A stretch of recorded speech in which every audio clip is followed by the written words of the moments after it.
those lines. Could staff please address those comments? Yes. Do you mind pulling up the overview for me?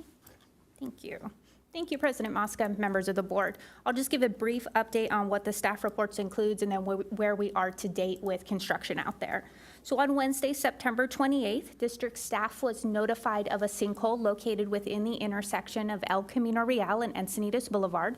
The map on the screen is showing you the approximate location right there in the center of the intersection. What we did is we did USA markouts to have all utilities mark out the locations of their infrastructure. The only one nearby this sinkhole was our 36 transmission main. We currently have 2 feeds to the district, a 30-inch and a 36-inch transmission main. So we did declare this as an emergency due to the 2 feeds that are feeding the district and due to the criticality of that intersection. So we contacted our emergency contractor. They have been working closely with the city. We had permits pulled, and last night we actually mobilized, was the first night we were out there. We excavated gas mains that were adjacent to that 36. We had SDG&E standby there, so last night we excavated those. And then tonight we are starting to excavate for the 36 transmission main. Throughout every single day I've been driving by the site, the sinkhole has not gotten any bigger due to visual inspection. It is remaining constant. Our public works staff helped us out and filled in that pothole with cold mix, and it hasn't gotten any bigger over the days that we've been monitoring it. And there's no visible signs of water coming out of any part of the intersection. We did listen with acoustical above ground listening devices to see if we could detect any water movement, and the results were inconclusive, which is why we're moving this route. Last thing we want is there to be a leak on there without us noticing it. So we are being preemptive. We're going to explore and see what's down there, and we'll know more tomorrow morning because our contractor is currently mobilized and will be digging up at. Our working hours are 9 p.m. to 5 a.m., so tonight the intersection will be closed, so we will be digging it up out there. And so if the excavation reveals a leak, you'll fill it back up and then come back with a plan, or you'll just immediately start repairing it? Is there anticipated water shutdowns in the vicinity that you can imagine would happen if the repair needed to be made? Correct. So I've been working closely with our operations staff. We do have a plan intact if we are able to dig down there and we are able to see a visible leak. It will require the shutdown of our 36-inch line in order to do the repairs. At least that's what we're anticipating if it's just simple welding repairs. However, we are entering winter months, and our 30-inch will be able to supplement the district with no problem with our interconnects with our nearby agencies. So we'll be able to get water from OMWD and keep the district in water. So our district customers will see no effect to their water service as this is happening. So there are redundancies that will help us to manage the situation without shutting people's water off. That is correct. Excellent. Thank you. Thank you for those questions as well. And I'm wondering if we can, I know that we only meet once a month, but I'm wondering if the general manager would be amenable to giving us updates, just so that we're aware of what the scope of this project's going to be, and perhaps some costs as they become more obvious in the future. Yeah, for sure. I will be able to do that. Once we figure out tonight what is needed, then I will give an update on that. All right, excellent. Through an email. Any further questions for our staff? I don't see any public comment, so I'll entertain a motion on this item. I would move approval. Do we have a second? Second. All right, so we have a motion and a second on 8G. Let's vote.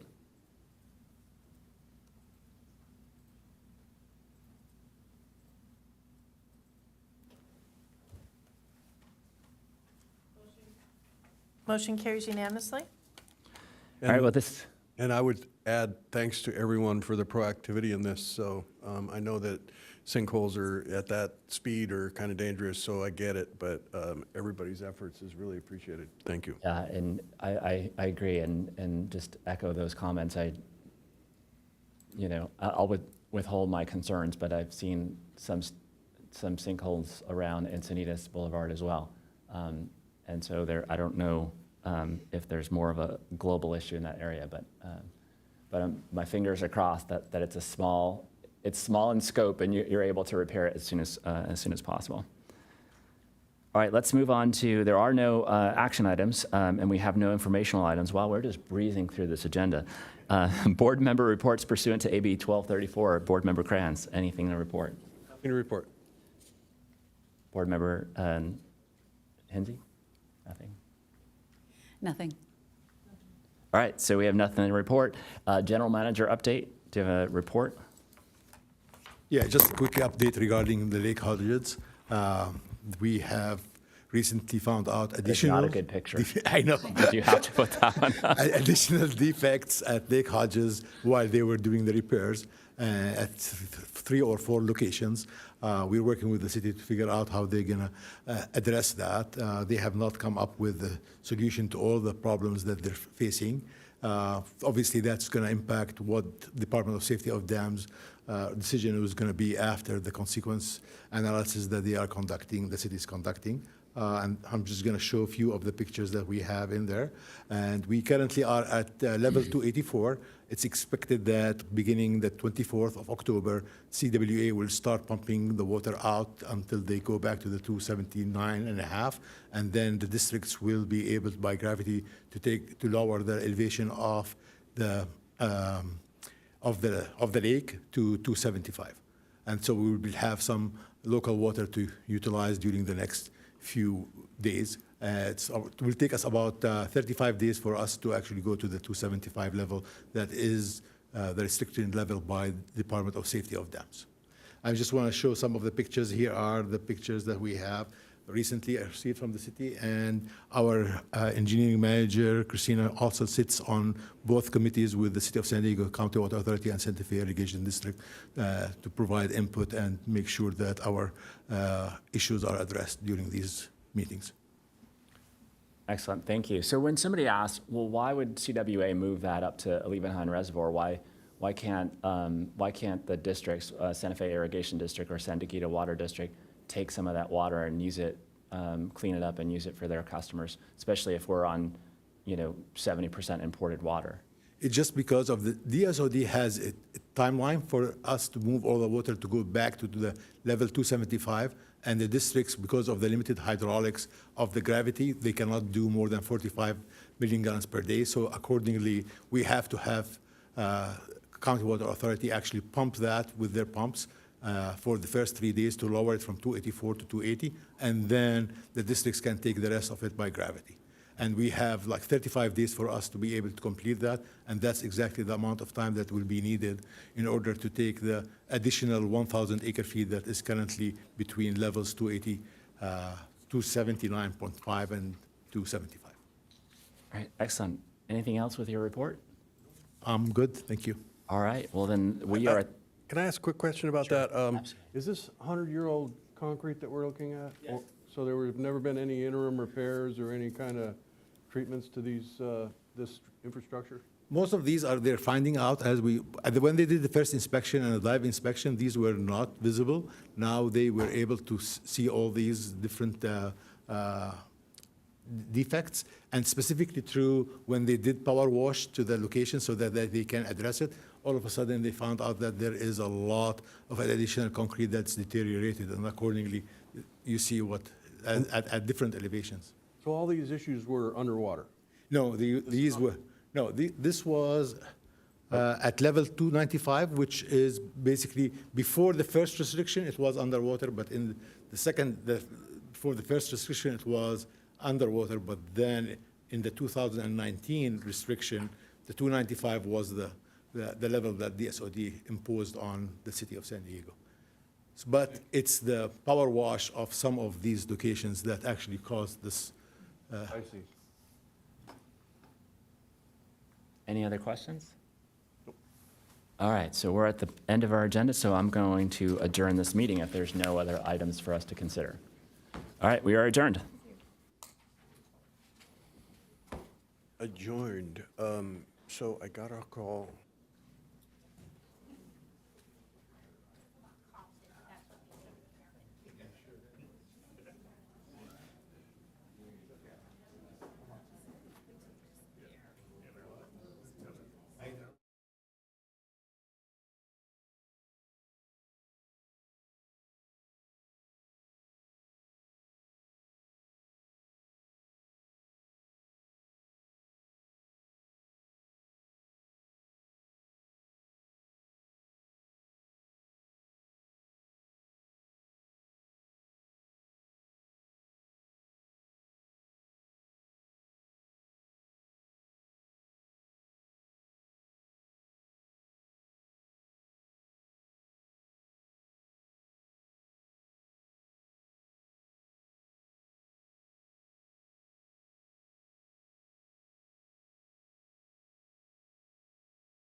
something like that? Yeah.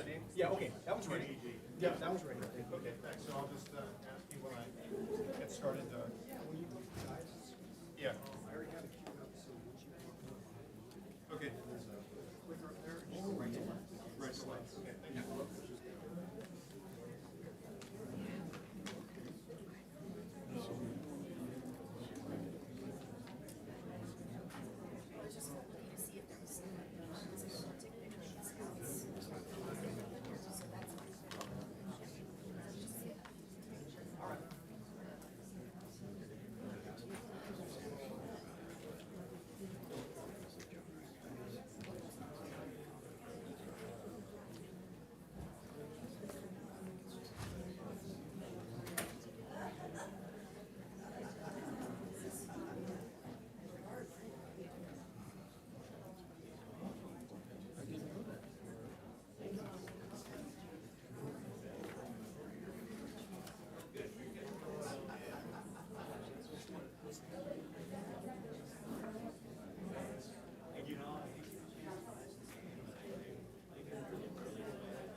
Give me.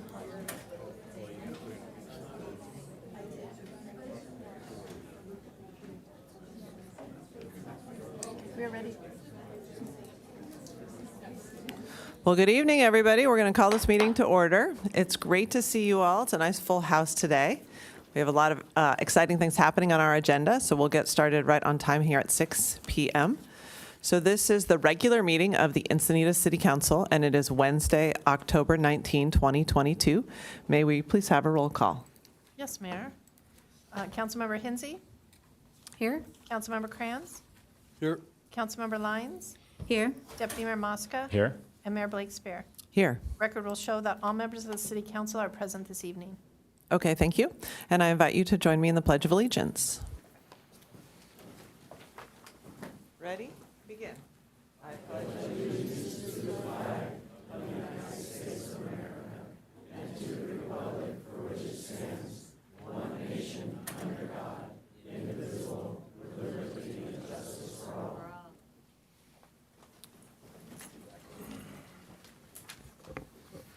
So the first thing on our agenda tonight is the presentation of certificates recognizing the Eagle Scouts from Encinitas Troop 2000. We're really excited to have Eagle Scouts with us today. We know that it is quite an accomplishment to get to be an Eagle Scout. So I'm going to go over there and have a microphone, and I'll call you up individually, and then at the end we'll take a picture with everybody all together. So I'll reconvene over there.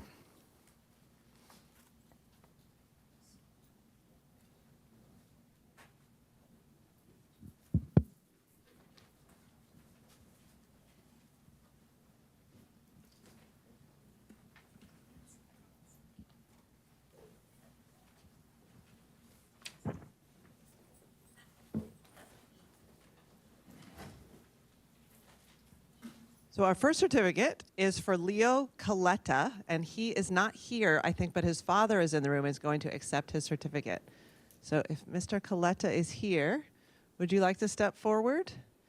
Well, we'll put this aside and come back in case he comes, because I know we're starting right immediately on time. So next we have the very exciting first female scout in Troop 2000. So this is Caitlin Marsh. And I would like to invite her to come up with her family, if she's in the room. Okay, thank you.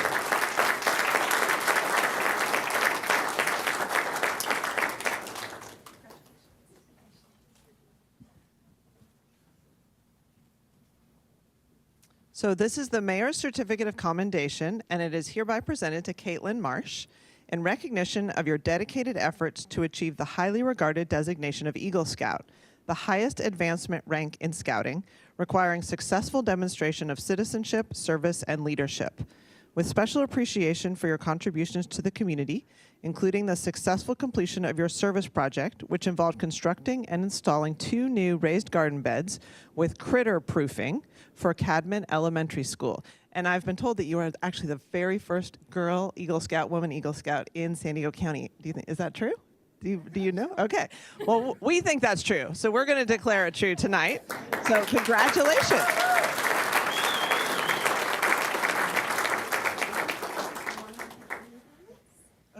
Would her family like to join up here to take a picture?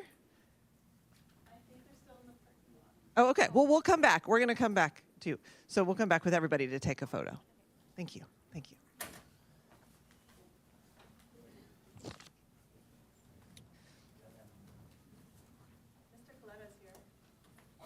Oh, he is? Oh, great. Okay. Well, come on up, Mr. Coletta.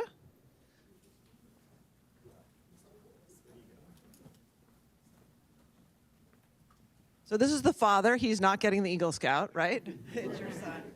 Okay, so his son, Leo, in recognition of his dedicated efforts to achieve the highest regarded designation of Eagle Scout, with special appreciation, including the successful completion of his service project, which involved a trailhead sign for a native plants trail, along with 10 plant description signs at the San Diego County Park. So thank him very much. Congratulations. We're going to have a joint picture at the end with everybody. Next, we have two brothers, Garner Miyagawa and Garrett Miyagawa, but I believe that Garrett is not feeling well. So we will have Garner come up. Thank you. Yes, thank you. Now, are you twins? Yes. Okay. Well, I hope your brother's okay. Okay, good. So, with special appreciation for your contributions to the community, including the successful completion of your service project, which involved 3 park trail kiosks at San Diego Community Park. So congratulations.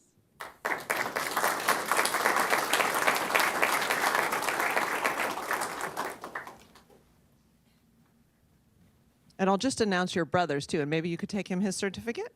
So his project was 18 stretching boards for the San Diego High School Academy cross-country team. Would you like to describe what stretching boards are? So they're little wedges for stretching your calves and leg muscles out after doing workouts. So it's a slanted surface, so it keeps your feet up like this. Well, thank you. Thank you. We'll give that to him.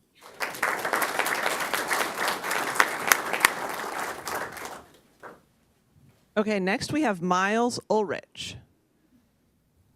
Welcome. Come on up. Congratulations. So Miles's project involved redesigning, adding walkways, and completing the rebuilding of 6 garden boxes that were showing significant wear.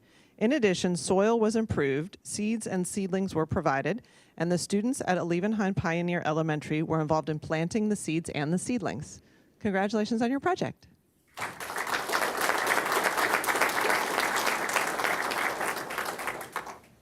Okay, and next, I'm very excited to announce that the deputy mayor's son is going to be receiving his Eagle Scout, so he is going to come down and present his award to him. All right, so it is not, it's very common. Yeah, I can stand down here. He's getting taller than me, so he wants to show that he's much taller. But I get to give out certificates a lot in the role of deputy mayor and city council member. But this is certainly a personal, proud honor and moment for me that I get to give a certificate to my son for this achievement of Eagle Scout.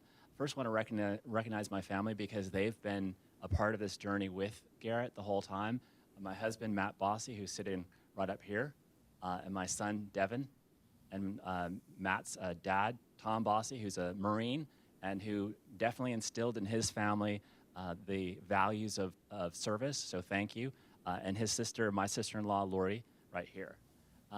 So the journey for Garrett has been an amazing one, from half the size of what he's now at. When he walked into Matt O'Donnell's house as a Cub Scout, Matt O'Donnell is his scoutmaster. When he walked in his house, the journey is just tremendous. I mean, when you think about all of the experiences that scouting has offered Garrett in his growth, from camping to hiking in New Mexico, in the Sierra Nevadas, fishing on boats out toward Catalina, all of these different adventures that were offered to my son, and the skills, the life skills that all of these young folks have gained from scouting is amazing. The leadership, the compassion, the empathy, the ability to lead on the troop, the ability to manage different projects like the project that we're talking about, the Eagle Scout project, which I think demonstrates, especially his project, demonstrates all the skill set that he was taught in scouting. And so I want to just really tell Garrett how proud I am and proud that I'm able to give him this certificate and read it to him. I'm going to stand up here because I feel like I'm really short. So this is a Mayor's Certificate of Commendation to Garrett Mosca on October 19th, 2022, in recognition of your dedicated efforts to achieve the highly regarded designation of Eagle Scout, the highest advanced rank in scouting, requiring successful demonstration of citizenship, service, and leadership, with special appreciation for your contribution to the community, including successful completion of your service project, which involved installing bike services. So Garrett's passion in life, besides surfing, is biking. And so he's not only been able to kind of marry his passion in scouting, but also learn a lot more life skills. Installing bike services at Little Oaks Park in Levenheim, including building and installing a new bench, installing a bike repair kit, improving bike stands at the park. So congratulations.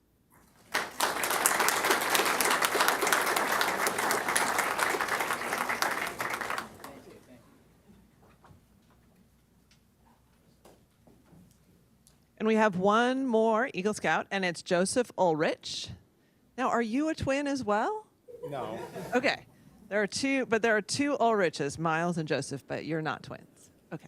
How far apart are you? 2 years. Okay, wow. But you're completing it at the same time. Okay, that's great. Okay, so his project was working with the Pandemic Learning Loss Program at Levenheim Pioneer Elementary to upgrade a first and second grade classroom by providing them with a custom-built table, 2 library carts, and teacher-chosen books to fill the library carts. So congratulations.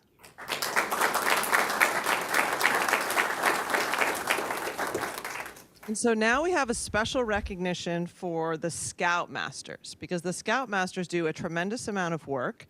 And so I would like to invite Scoutmaster Jean Marsh, Scoutmaster Matt O'Donnell, and Scoutmaster Chris Bromer to come on up.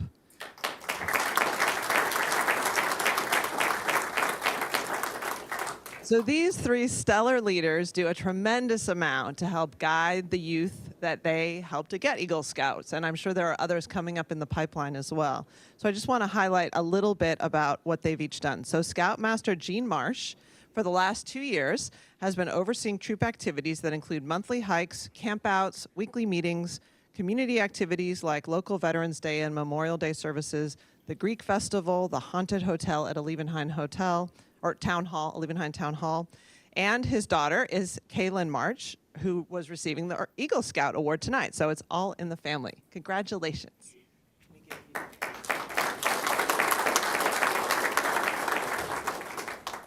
I'll hand them out at the end here. So Scoutmaster Matt O'Donnell, he is currently the Scoutmaster of Troop 2000. He previously served as Den Leader and Webelos Leader. And he's currently working on the Haunted Hotel at Levenheim Town Hall. And his son is Liam, and his daughter is Carrick, who are both currently working their way to an Eagle Scout. So congratulations, and thank you for your work. And then we have Chris Bromer. She is the current Scoutmaster for Girls Troop 2000, and she is responsible for monthly hikes and campouts and weekly meetings for the Girls Troop. She is currently involved in preparations for the Haunted Hotel at the Levenheim Town Hall as well. So thank you for your work.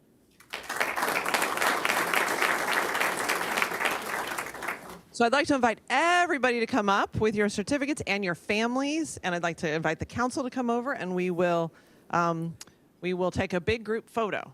There's yours.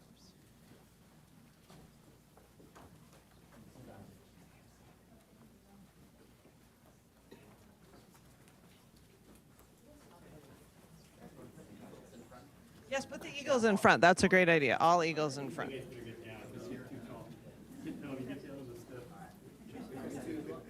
Anyone who's in an Eagle Scout or in I'm not. what? Are you sure? I'm just Chris Somebody Bromer's in the daughter. front can take a photo if you would like to.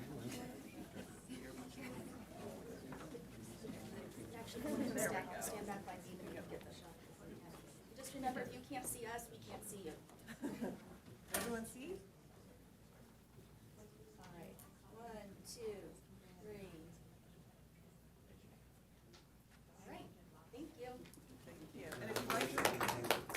you'd like to reach out to the city, we can get you that group photo if you're interested. So thank you, everybody. Thank you. Congratulations. Congratulations. Hello, hello. Yes, thank you. Thank you. Thank you.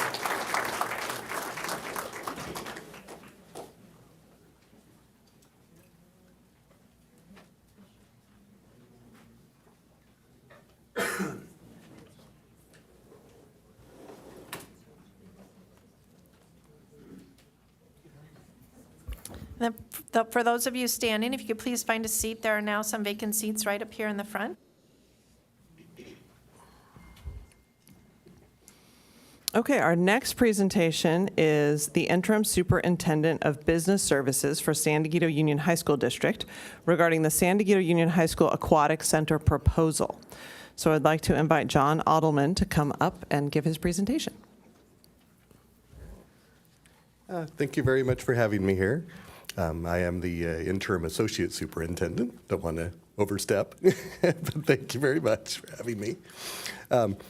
Since June of 2019, the school district has been doing aquatic studies as we've been exploring placing a aquatic center at one or more of our school sites within the district.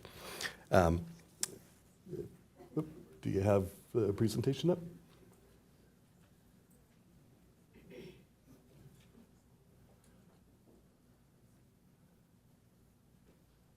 There you go. Perfect.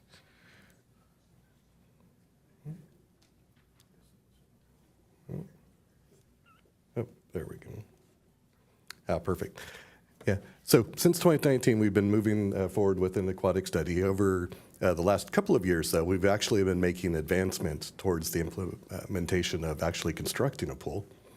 So as part of our agenda, I'll move through just a quick board meetings that we've had over the last year and a half and get to the point of why I'm here. So back in August of 21, we went through a prioritization based upon state funds that we were receiving. So of $38 million that we had, the board had prioritized dollars, approximately $28 million of the 38 towards two aquatic centers, one in the south end of our district and one in the north end of our district, as well as the modernization of existing school facilities. Since August and up through April of 2022, we further developed our aquatic study. So we actually met with our aquatic community parent group in charge of aquatics, as well as our school sites, wanting to make sure that our previous studies actually met the needs of both our athletic teams and PE and special ed programs. So during the course of those months, we increased the standard size of our pool from a 35 meter to a 37 meter pool, largely to accommodate additional shallow area for water safety classes and testing. So here's just a quick illustration of what that standard means for us. So it's essentially 15 lanes. Of those 15 lanes, one is a transition lane just between the shallow end and the deep end. On the deep end side, we have 11 competition lanes that would meet any state standard for competition. This area also would accommodate 25-yard as well as 25-meter polo play with the floating standards. Also, kind of from north to south there, it would allow for two teams to practice at the same time, two water polo teams to practice in the 25-yard standard. And then at the very deep end, we would still have a 12-foot deep or greater for 1 meter diving. So with this, we were given the direction by our board to go ahead and move forward with the construction of a pool at our Torrey Pines High School. So at the Torrey Pines, we are looking to do this 37-meter standard. And I wanted to point out here, we're looking at, again, about a $14 million cost for the aquatic center. operationally, because we are narrowing down its operation to just purely our sports teams, as well as those community teams that can provide their own lifeguards and operational staff. We are looking at budgeting right around $250,000 annually for its operational cost.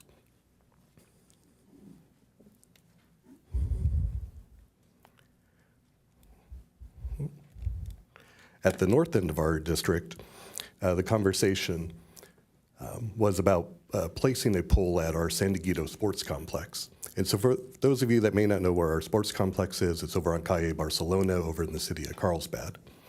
Here, we had presented the board with two options. One was to do the 37-meter pole that we were looking now to do at Torrey Pines High School.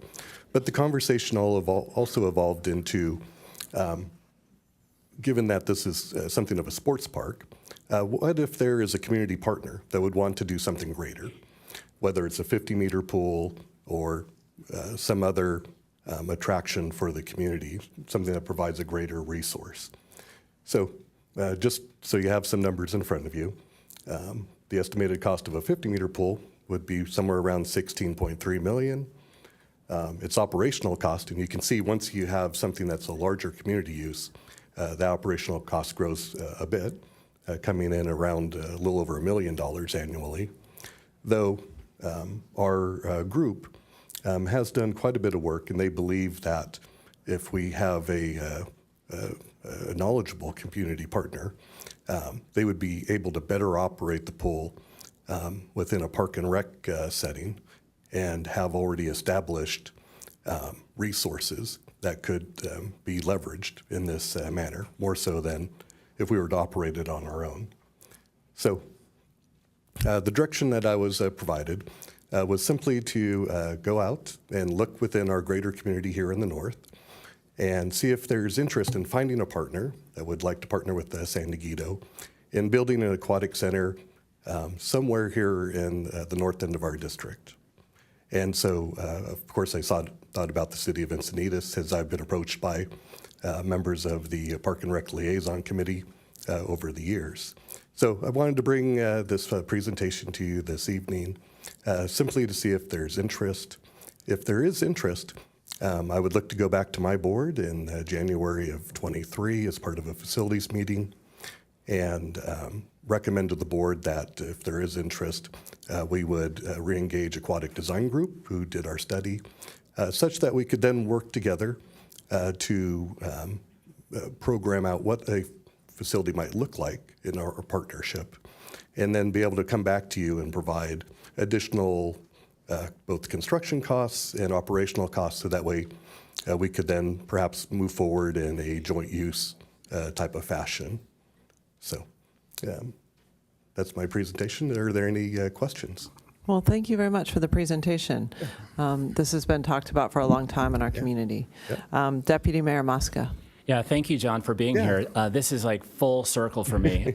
Starting off in the Parks and Rec Commission, this was a conversation that we had quite often about how we can get an aquatic center at Encinitas Community Park. And in fact, it was envisioned in that park when we put together the master plan and designed it. And I know Councilmember Kranz was around at that time and sitting on the city council, I think, when that master plan was put together. So it feels full circle that we're now discussing this again, and that the school district is now coming to us and talking about it. So I think this is awesome. And from this council member's perspective, yes, absolutely. Want to discuss more about financing options, facility agreements. If you're able to come up with the capital cost, maybe Pam we can do something about operational costs and have some sort of facility that would not only help the high school kids, but also the families here in Encinitas. So I'm absolutely in favor of exploring this further. Thank you. Great, thank you. Thank you. Councilmember Kranz. Yes, I was on the council when the park was constructed, but the community planning work was done long before I arrived. It was a fairly contentious process, but the idea of having an aquatic center at the community park was always, it was studied in the EIR. So obviously it was envisioned that one day it would it would be built. The condition that I recall for the construction of it was that we would have a partner that would help to cover the capital costs or, you know, the ongoing costs, not only operations but maintenance as well. So there's no question that it's worth exploring. I think the old saying about the devil being in the details, though, is really an important consideration. I am recalling a conversation that I had with Superintendent Bill Barrier, who, when the city first incorporated, was engaged quite a bit with the city for the purpose of joint use facilities. And it's a premise that I think is very important because I think that schools are the center of the community. And so when you look at San Diego and you look at some, you know, Oak Crest, Degano, these are really important assets that we have for our community. Yes, they're governed by a different board, but I think it's incumbent upon both leadership groups to work as closely as possible since they are assets that are paid for by the taxpayers. So I support the idea of moving forward to explore this further. I don't know whether the strategy would be to study it and then bring some more details back, or whether we would have an agenda item to talk about it before we got to the detail part. I'm confused about that picture. What is that? Sure. What is that a picture of? Oh, yeah. So this is the upper field of the sports complex there on Calle Barcelona. There at the north end is the existing parking lot.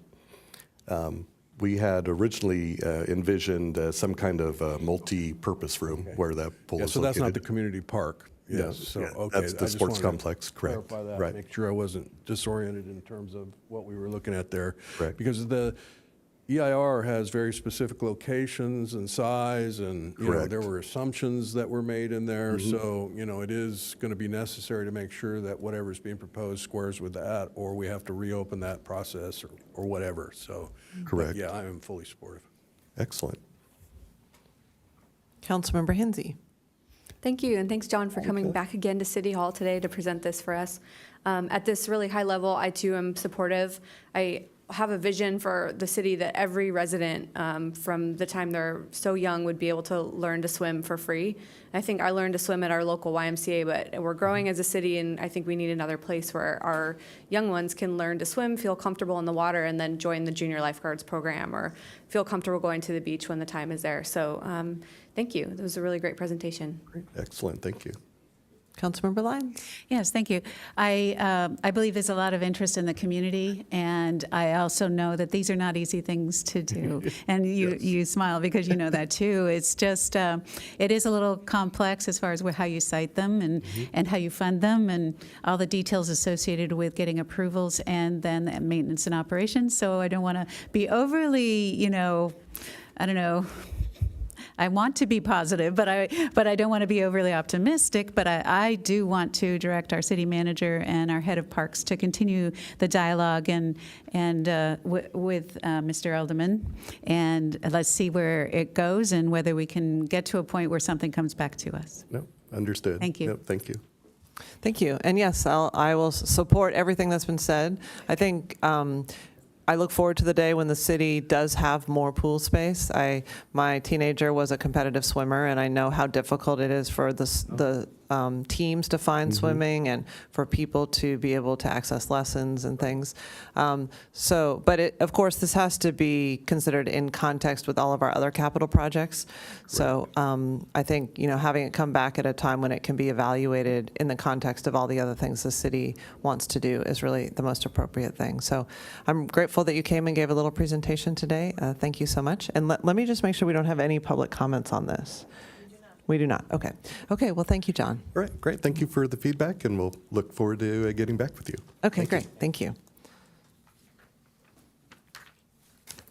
So the next item we have is a presentation by Dejana Beck, Acting Director of the County of San Diego Department of Homeless Solutions and Equitable Communities, regarding the County of San Diego by name list project update.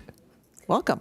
Hi, good evening, Mayor and City Council members. Thank you for having me, and just want to start by saying I really appreciate City of Encinitas' ongoing partnership on the topic of homelessness. My name is Deanna Beck, and I'm the acting director for the county's fairly new Department of Homeless Solutions and Equitable Communities. I oversee its Office of Homeless Solutions, and we partner across the region with city jurisdictions to provide outreach and case management and variety of services to our unsheltered population. Tonight, I'll talk a little bit about the topic. This is an effort that was specifically brought forward by our Board of Supervisors in August. On August 16, Supervisor Desmond and Lawson Reamer directed our CAO to work with staff, community organizations, service providers, local governments, people with lived experience, and the Regional Task Force on Homelessness to explore a feasibility of a countywide by-name list to determine the benefits and costs associated with it. And they also asked us to consider a phased-in approach with focusing on subregions such as North Coastal or North Inland and/or additional subpopulations. So by-name list is a term that we use in a homelessness realm of service providers. It's a tool that's available to our staff who are out there in the field working with our unsheltered population, and it's really it really is what it is. It's a by-name list of people. It's an intentional and strategic list. It can either be based on geographical area, or it can be based on a subpopulation like veterans or youth or seniors. And it is meant to be an intentional convening of partners who want to address that specific, either, as I mentioned, geographical area, encampment, or a subpopulation across jurisdictions, and developing the list by getting to know each person in that community or in that population that fits the criteria of the list, and then being able to have shared ownership of that list and be able to look at all the unique needs of each individual on the list, be able to match the resources, pull the resources together and match the resources to that population, and then continue through continuous collaboration, case conferencing, and just ongoing case management of those folks until we ultimately get them into housing. So we set out on that effort by really we're still in I will describe it as an input gathering phase. So we met with Regional Task Force on Homelessness sort of immediately after the board meeting, and then we've also convened city managers in September. We invited all 18 jurisdictions to come together and ask them a series of questions to gauge interest, as well as explore benefits or what ideas that people might have about developing lists in their jurisdictions. And then we also convened a larger homeless sector of providers and outreach staff, as well as just stakeholders across the county. And we had that session last week on the 11th. So we received a lot of really good feedback, a lot of questions too that we still have to answer. So we're sorting through all of that to be able to return to our board in January and present on a plan. And so we really are here as more of an informational just update, and we really want to hear feedback. We're looking for, obviously, for jurisdictions to partner with, and just any feedback or any questions is much appreciated and welcome. Okay, thank you. Well, I think we do have a couple questions and statements. Do we have public speakers on this? Councilmember Krantz. Thank you. Yes, I am pleased to see this moving forward. I wonder, this is a program that has been developed by Community Solutions, Roseanne Haggerty, who was a keynote speaker at a Live Well San Diego conference that was held down in San Diego, and I've always been very impressed with the work that she's doing. Is this work that the county is proposing, is it under the auspices of Community Solutions? And yes, we're working very closely with Regional Task Force on Homelessness, who has previously developed work based on those principles, and so we're definitely closely learning from those best practices and following those principles to make sure that this is an intentional and resource-based tool for our staff. So, Yeah, they talk about functional zero at Yes. Community Solutions, which acknowledges that it's impossible to end homelessness, but the circumstances, the work that is done through this program is capable of making sure that it's infrequent and short. Absolutely. And so I'm encouraged by what I'm seeing. Do we have any idea yet whether the county is prepared to resource this in a way that puts the necessary manpower into our community in order to prepare this by name list, or is it expected that the city is going to have to pay for those people, the workers? So we are exploring, obviously, the cost and the funding as directed by the board. We are definitely, we know that this cannot be done by one entity, or we have to be collaborative in this effort. And so we are looking to collaborate very closely with Regional Task Force on Homelessness for technical support and to leverage their homeless management information system, or HMIS, that is used by countywide outreach staff. So we don't want to reinvent the wheel. We want to utilize the tools that are already there and existing and data that we already have at hand. And so we're working very closely with Tamara Kohler and her team on those pieces. And so we're definitely, county is definitely willing to put forth these efforts and put resources out there to help the communities get to this. We don't have it ready baked yet. But we're hoping to, as we gather input, to incorporate all that we're hearing from the cities, that we're hearing from the stakeholders, and then really be able to come with a product in January that I think would be a proposed plan, if you will, to move forward. Yeah, well, our homeless action plan is coming up on 2 years old, and I think that it's really important that we, as a council and as a community, have a conversation about what's working and what's not. So I look forward to that. But it will be helpful to know that the county is advancing these initiatives that I think will work well with the local jurisdictions. So I look forward to that. I happened to ride my bike past someone who was sleeping on the sidewalk at the corner of Leucadia Boulevard and Vulcan today, and it was heart-wrenching to see what I thought was a woman under her sleeping bag. And it is becoming more commonplace than I'm comfortable with here in our city. So I really appreciate the partnership with the county and look forward to addressing these issues together. Thank you, and we, of course, continue to closely partner with outreach here in Encinitas, and we're committed to continuing that as well. Thank you. Councilmember Lyons. Yes, Ms. Beck, thank you for coming. I am aware of the focus that the county is putting into the regional solution for homelessness, and I appreciate it.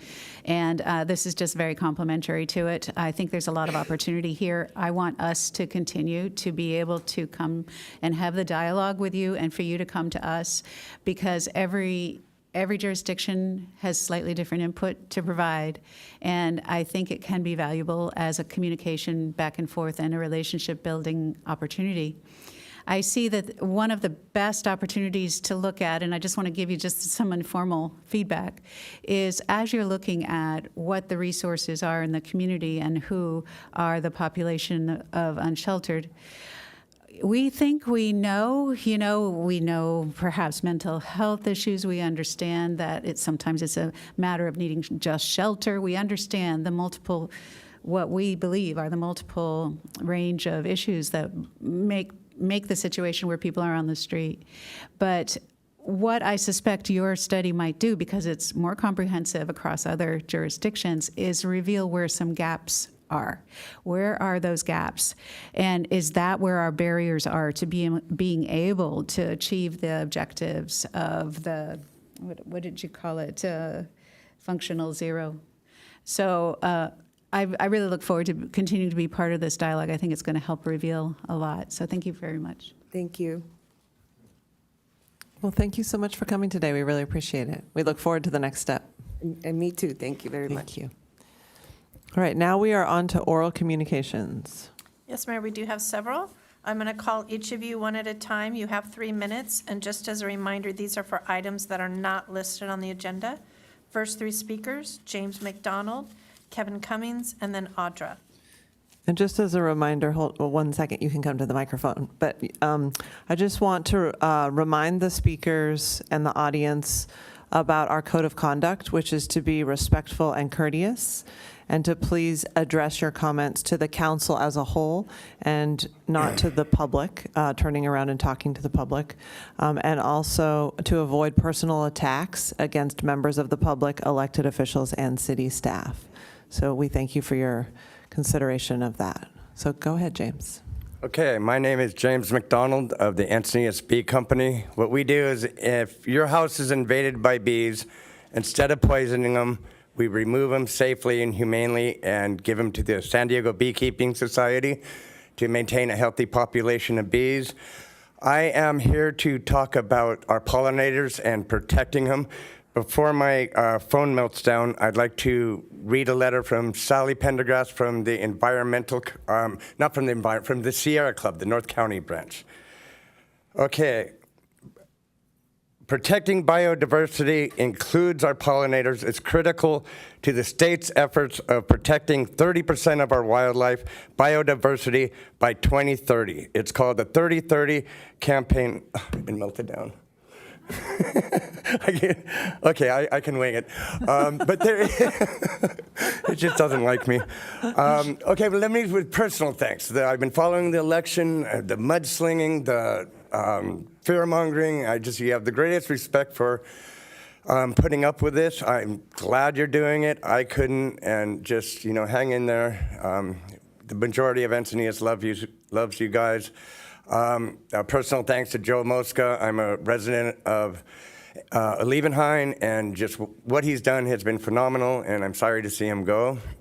Now, what was in here is California National Defense Agency, and Gavin Newsom has put it into place that we're required to protect 30% of our wildland, our native resources by 2030. And there's other organizations, the World Wildlife Federation doing exactly the same thing. The National doing exactly the same thing. It's critical for our biodiversity to look out of these things that are going extinct, and they are going extinct at a record rate. Bee City USA by the Xerces Society. The Xerces Society, not a lot of people have heard about them. They are for the preservation of invertebrates. They are to insects what Greenpeace is to dolphins and whales. Biggest organization around. We got 2 cities already, Thousand Oaks and Santa Barbara, and 45 states are a member. They will guide you through $400 a year. You have access to millions upon millions of dollars of resources on how to protect our pollinators, how to protect the biodiversity. Especially with all these construction projects going in. Wouldn't it be nice to know how to do this without really damaging the environment? That's what they're there for, and I really compel you to consider joining them. Thank you very much. Thank you, James. You did a good job even without your phone, with your phone dying. Hi, Kevin Cummins. I've met some of you in the past. Others haven't taken the opportunity to meet me yet. I'm going to be more active in the next couple of years, so I figured I should introduce myself and reintroduce myself to some of you. I was a coordinator for a state-level ballot initiative on voting law. I was extremely active in many ballot initiatives here in Encinitas on many different issues. I also sat on a transportation commission at the county level. I thought I'd be coming in and telling you a little bit about people who inspire me. I'll start by telling you about people who inspire me in my own family, including a city engineer, development director, my dad, who helped run local elections for people running for local office, and a planning commissioner. One thing that, well, many of them displayed great acts of moral courage during their lives.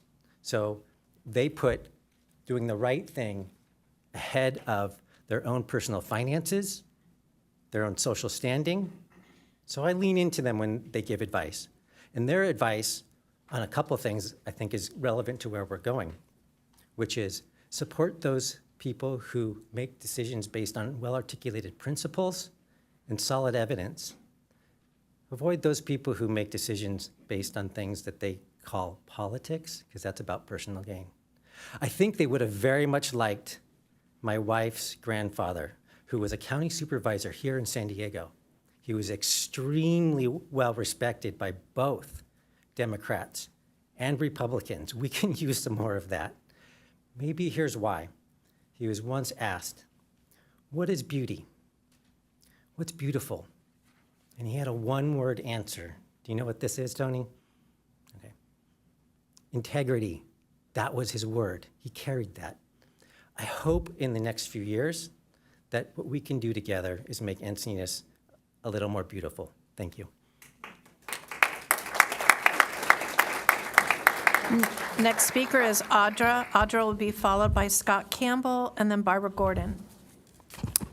I use the name Audra, so it's a little bit interesting, Catherine, that you said that before people were speaking, because you guys are supposed to listen to your constituents, and if they have any problems with what you guys are doing, we have every right to come before you and redress our grievances. It's a First Amendment right. And I should be able to talk to the public if I want. That shouldn't be something that you dictate, because you guys actually work for the people. And the problem is that society has taken a step back and allowed the public officials to take a place that they don't belong in. You're not the boss of us. We actually are the boss of you. We pay for you to sit up there, and you're on a pedestal, so it makes you feel a little bit more powerful than the people. But it's our fault for letting that happen and not doing our part in keeping everybody accountable. And the fact that you guys want to sit here and kind of, stifle free speech, it's a little bit disturbing. I mean, because you're sitting there on your phone half the time. You weren't paying attention to these presentations. Even if you've heard it before, you should still give them the respect to listen to what they're saying. And I just ask that as you guys have people in here that you listen to what they say, because that's your job, and even if it dissents from what you want. Because we come in here and we're supposed to be able to tell you guys things that we want, and you should be voting in favor of your constituents. And all across the nation, it's happening that we're being silenced, we're being arrested, and we're being shut up from being able to even talk to any of our officials. Like, you guys are untouchable. But we're all equal. None of you are better than any of us. And you should be listening to the people and taking into consideration everything that they have to say. Like I said, even if they dissent from it, even if you don't like it. And if there's enough people that come in here and tell you they don't want these things, even if it's what you want, you should be listening to the people, because that's your job, and that's what we pay you guys to do. And this has been a problem going on all over the place, but it's the people's fault. It's our fault for letting that happen. But it's time for the people to stop allowing that, because what's been happening in society isn't good. And it's because there's these people that feel like they rule over us and that we have no say, because people are afraid to speak out. Are they going to get arrested for speaking freely? Are they going to be shamed for doing it? I mean, because you don't want to be shamed, right? You don't want to be criticized. But we are, for just coming and redressing things that we have every right to do. So I just ask that as these people come forward to you, that you listen to them. Don't look at your phone. I mean, you have time to do that later. It's disrespectful. And you guys want respect, but you should also give it. It's very important. America was founded on that.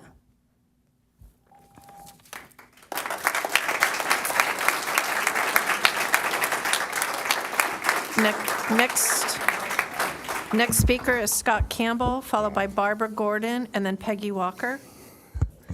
Good evening, Council. Councilmember Heinze, welcome back. We missed you. Thank you. Hope your baby's doing great. Some of us will be moving on. Some of us may be moving on. Some of us will be still here for a while. I'm happy today the Padres won. It was a miracle. I thought it was gone. When I was driving here, I saw some things on the sides of the road that made me so happy. I saw Democrat for Gunderson signs. That made me so happy. I was happy the striping on Vulcan Street. And you know why I was happy? Because it allowed me to not drive in the gutter and shred my tires. But no, that's not why I'm here today. I'm here to talk about ghost guns. I did some research in the Coast News, not the best survey, not the best source, but pretty good. And I searched the term weapon, assault, battery, firearm, and I got 38 hits. Gun, the word gun got 0 hits, amazingly. And this is over a period from July 27th through October 3rd. Some national. Now, out of those 38 hits, there were 6 mentions of firearm. And of those 6, 4 were people on drugs, and they just happened to find guns with them. 1 was a bag was found on the side of the road with some really nice guns, too. If you look at the description, it sounds somebody was bummed. 1 incident, a gun was actually in use. None of them, the word ghost was not found in any of these searches. Now, I'm not sure if you're all aware, last week, U.S. District Judge Goodwin made a ruling that said ghost guns are not unconstitutional. Apparently ghost guns is a big campaign flyer. I got it. This is the same one I got complimented you on before. I'm so confused. So I want to support our mayor and her run, but federal judges are overruling her number 2 campaign policy. I'm struggling with this.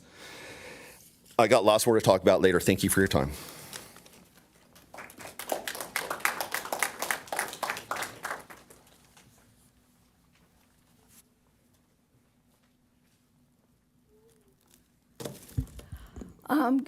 Good evening, Mayor Blakespeare and City Council members. My name is Barbara Gordon, and I'm a public health educator with San Diego Alliance. I am also the director of one of San Diego Alliance's youth program called The Changers. It's a Hispanic youth group whose students live in Encinitas and Solana Beach. The Changers also participate in one of the County Office of Education Friday Night Live programs. The teens right now are working on the upcoming Dia de los Muertos events. And as we speak, these teens at the Academy are at the training for their volunteer participation in that upcoming event. Or I would have liked to have brought them with me to introduce them to you. The teens have also been involved in a peer education program around Red Ribbon Week regarding alcohol, tobacco, marijuana, and other drugs. Our teens recognize that the abuse of these substances create poor health, addiction that has far-reaching consequences that affect our families, education, employment, personal health, healthcare systems, and society as a whole. On behalf of Red Ribbon Week, San Diego Alliance would like to provide the City Council and the staff with these red ribbon pins, and I'll give them to Kathy afterwards. Red Ribbon Week is celebrated annually October 23rd through the 31st. It is one of the oldest and largest drug prevention awareness program. The partnership San Diego Alliance has with the cities in the San Diego region, especially Encinitas, is very important to us. We hold the City Council in the highest regards. We feel that Red Ribbon Week can be a catalyst for City Council members, for parents, and community members to demonstrate a commitment to a substance abuse-free lifestyle. Thank you very much.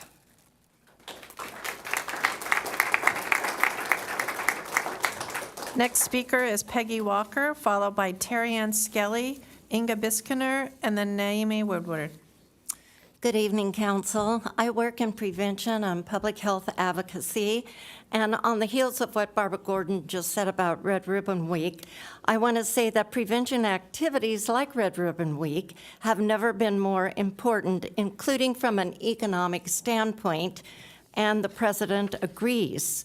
Observing October as National Youth Substance Use Prevention Month, President Biden said every dollar spent on effective prevention education today saves $18 in the future by avoiding medical costs and boosting job productivity. Now that Encinitas is on the precipice of opening marijuana stores, prevention has never been more important. Today's environment is awash with substance abuse risk factors, from fentanyl to marijuana normalization and commercialization, increased access, uncontrolled illegal sales, uninformed consumers, soaring teen use, and false messaging about safety. There's nothing safe about vape concentrates, the preferred marijuana of teens and young adults. These concentrates are engineered to 90% THC potency. Parents, teens, all consumers need to know these products contribute to rising ER and hospital admissions, poisonings, psychotic and mental health issues.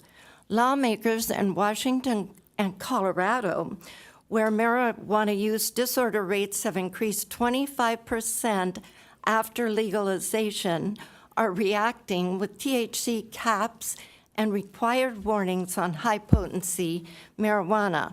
I ask you to consider these. And I'd like to say one more thing about Red Ribbon Week.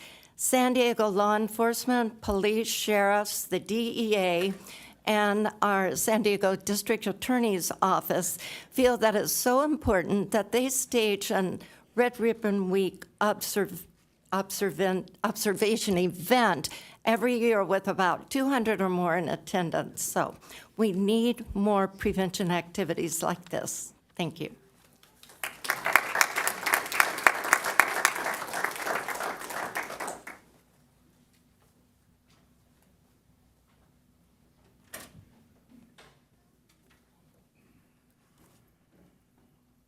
Good evening. My name is Terry Ann Skelly, and I work with schools and PTAs of an Encinitas Union School District, as well as the San Diego Union High School District. I'm also a mother of 3 adult sons, and I care about our city, health, and safety of our young people. I recognize that with marijuana business lottery coming here on Friday, our young people are moving closer to be challenged by a commercial pot in their city. Our young people will encounter even more of the marijuana businesses' predatory and persuasive advertising firepower. Big Marijuana sends out newsletters to marijuana businesses about how to best reach young people. And Big Marijuana doesn't seem to care that anyone else sees these messages. One such recent communication stated, and I'm going to quote a few different things, Instagram and TikTok are the undisputed marketing channels, those aged 5 to 35, reaching 60 and 70% of that market. Although social media isn't the only option for marijuana marketing, but it's by far one of the most effective, end quote. Another quote from Marijuana Business Daily says, and I quote, TikTok often feels young, energetic, and fun. It's a fantastic way for cannabis companies to connect with their young audience. To get around Instagram and TikTok algorithms that check for marijuana-themed language, one message stated, being a cannabis influencer. It was also suggested that marijuana businesses use Twitter to reach young audiences because it has much weaker sensors. Unfortunately, to avoid detection, marijuana businesses have learned the best practices for circumventing restrictions and censors, using clever abbreviations and slang that elude boundaries, thus reaching their target audience, young people. I fear for what we will see on social media from the 4 pot shops when they open here in Encinitas.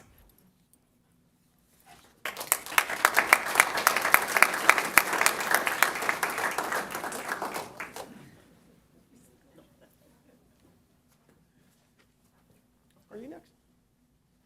You are. Ingy next? Okay. Good evening, Honorable Mayor, Deputy Mayor, and council members. I'm Ingy Bisconner, and I'm here this evening, first of all, to applaud all of your efforts. Thank you for everything that you have been doing in your service, and I wish all of you the best of luck going forward in this election season. I'm here tonight to support James McDonald and talk a little bit about Bee City USA. This is a effort that I learned about through James as he rescued bees from my home garden. We've become friends over it. I have some pollinator plants that are exceptional that I pruned and propagated for him. And in the process of all this, I have learned about Bee City USA. So this is a program, as he mentioned at the end of his 3 minutes, that is run throughout the United States. There's a great little YouTube video on it. If any of you have 20 minutes of spare time, please watch that to learn more about it.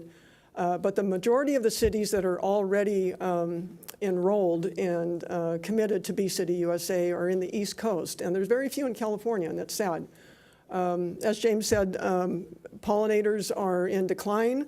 40% of all of our pollinator species, the bees and the natives and the European species, there's over 300 species of bees. They're on decline. 40% of them are in danger of being extinct. So this is a problem, not only because we love bees and insects and invertebrates and the Xerces Society. People don't know about the Xerces Society because you can't say it very well. So I understand that.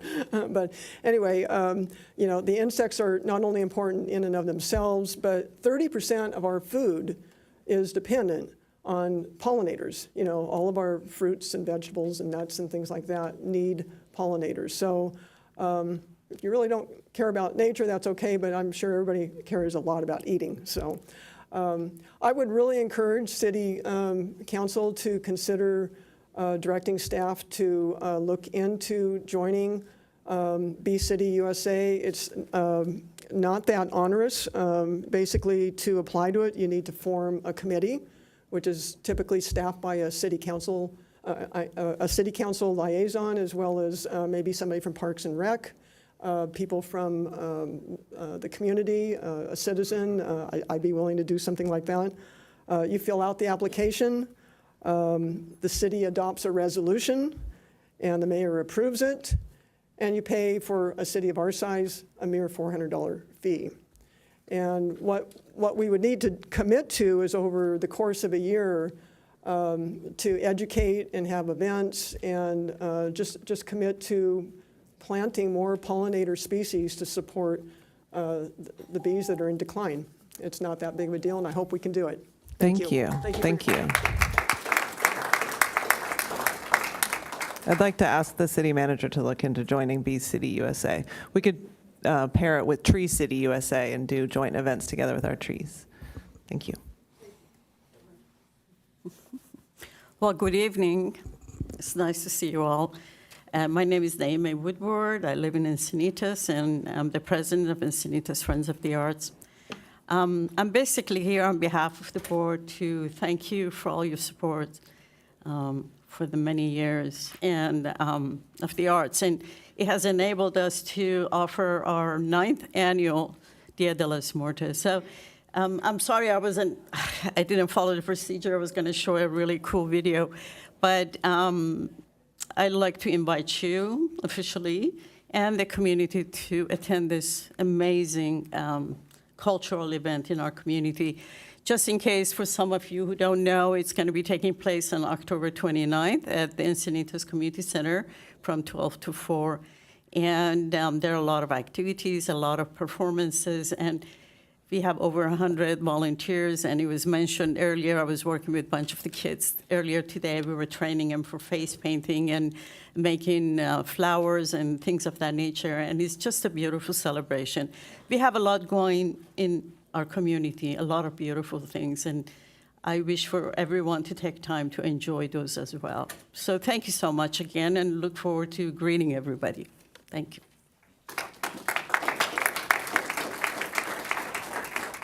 And Mayor, that does conclude oral communications. Okay, thank you to the public commenters today. We did not have a closed session, and so, City Attorney, there's no report from closed session or about closed session, right? Correct, Madam Mayor. Okay. Do we have any changes to the agenda? There are no changes to the posted agenda. And then moving to the consent calendar, no items have been removed from members of the public. I'll move the consent calendar as presented. I'll second. Okay, thank you. Let's go ahead and vote.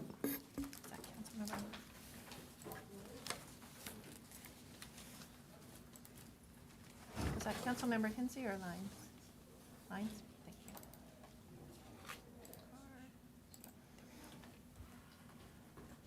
Motion carries unanimously.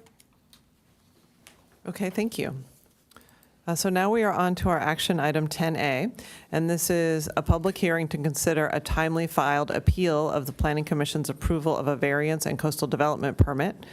So I will go over the procedures for appeal so that they're clear. So first we'll have the staff report given, and then I will ask council to disclose any other information they have received that is not included in the staff report, and then we'll have preliminary questions. I'll open the public hearing, and then the appellant goes first with 10 minutes. The applicant goes next with 10 minutes. We have public speakers, rebuttal by applicant, rebuttal by appellant. Each of those is 5 minutes. Then we close the public hearing, and we have council discussion and action. So with that, I will turn it over to staff to prepare the staff report, or present the staff report. All right, thank you. Good evening, Mayor and Council. Tonight we'll be presenting the appeal of the Planning Commission's approval of variance and coastal development permit to exceed 10% average lot slope building height for an addition to an existing single-family residence. Oh, I'm sorry, my name is Chris Stanley and I'm an associate planner. So here we have an aerial view of 1323 Eolas, which you can see highlighted in blue. It is located in the community of Leucadia. It has a zoning and general plan designation of the R3, and the existing use is single-family residence. The project originally came in on January 6, 2020 as a service request in order to determine how to measure the height of lots with a slope greater than 10%. On August 20th, 2020, the project was determined to require Planning Commission interpretation. And on October 1st, 2020, the Planning Commission determined that the applicant should apply for a variance to grant the ability to build the maximum height permitted per the zone. On September 1st, 2022, the Planning Commission approved the variance request. Then on September 15th, 2022, an appeal of the Planning Commission's approval was filed. So here we have a street view of 1323 Eolas Avenue.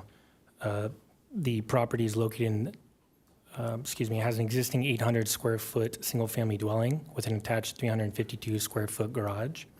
The property has an average slope greater than 10%.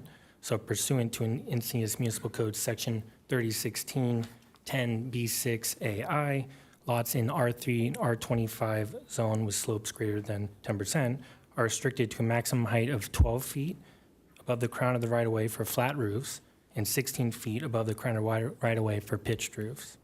The applicant is requesting a height variance to allow the residents to exceed the maximum height from the crown of right-of-way by 14.5 feet.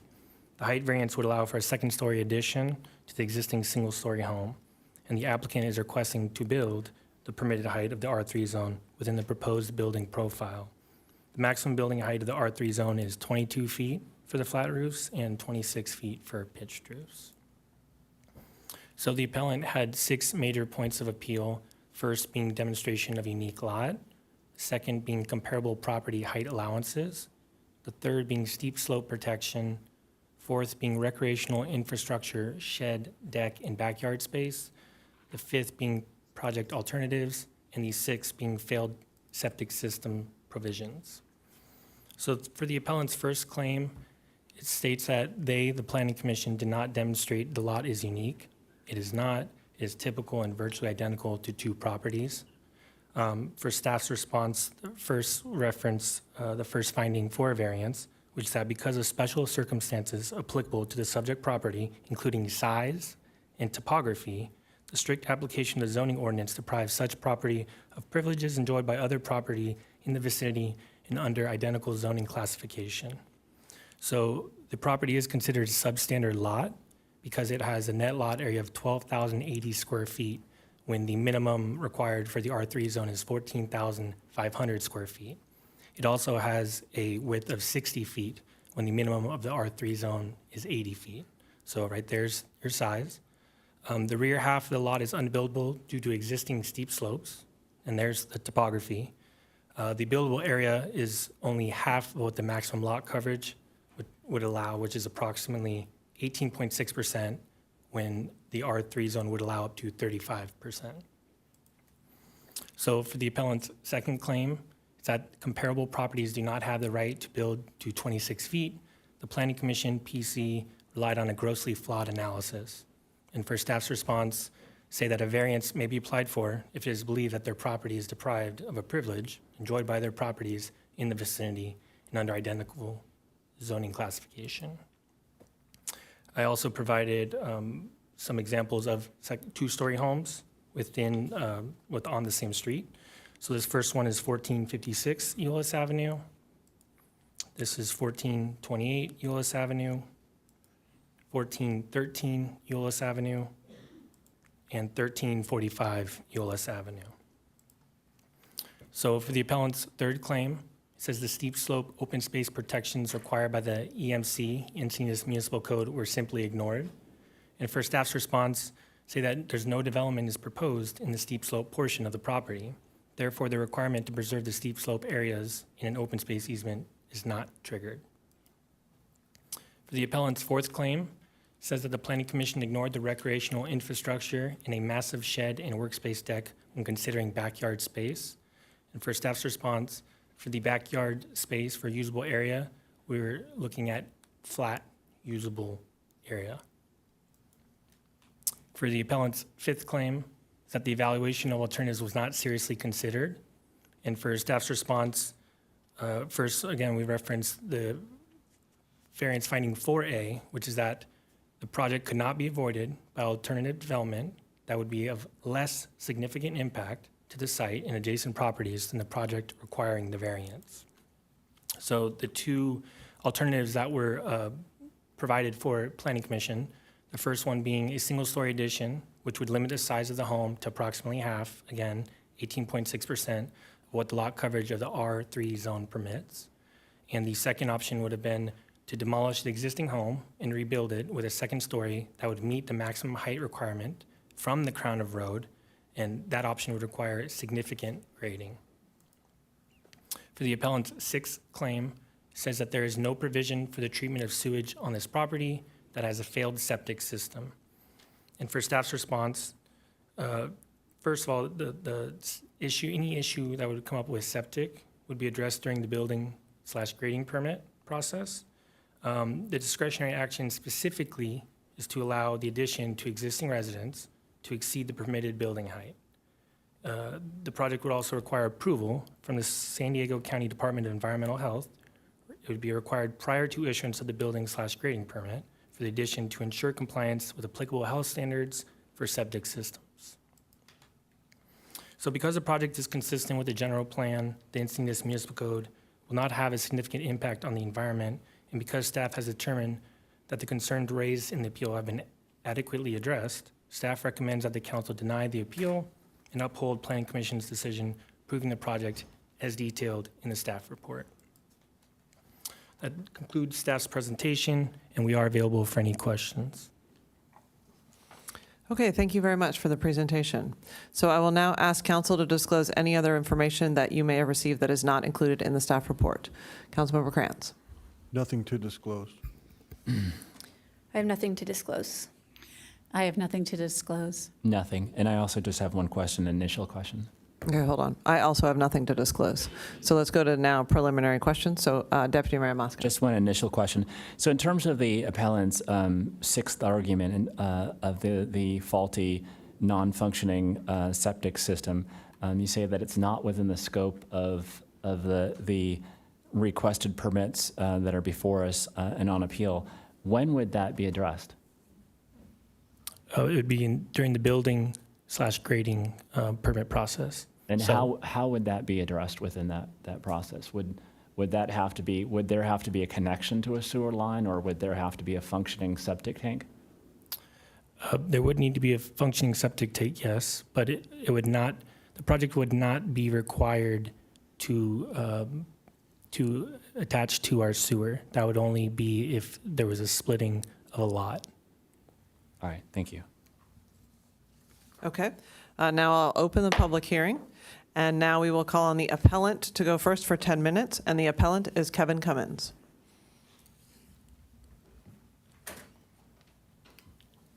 Hi.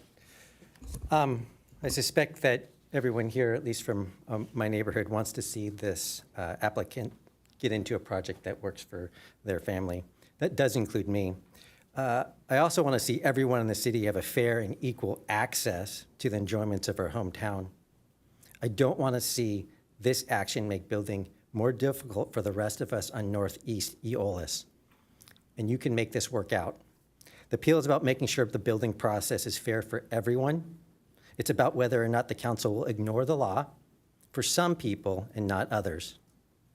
I want you to know as we go into this, the controlling law on this is not something that I actually support. Indeed, I even had offered to work with the applicants to help get the law changed for everyone.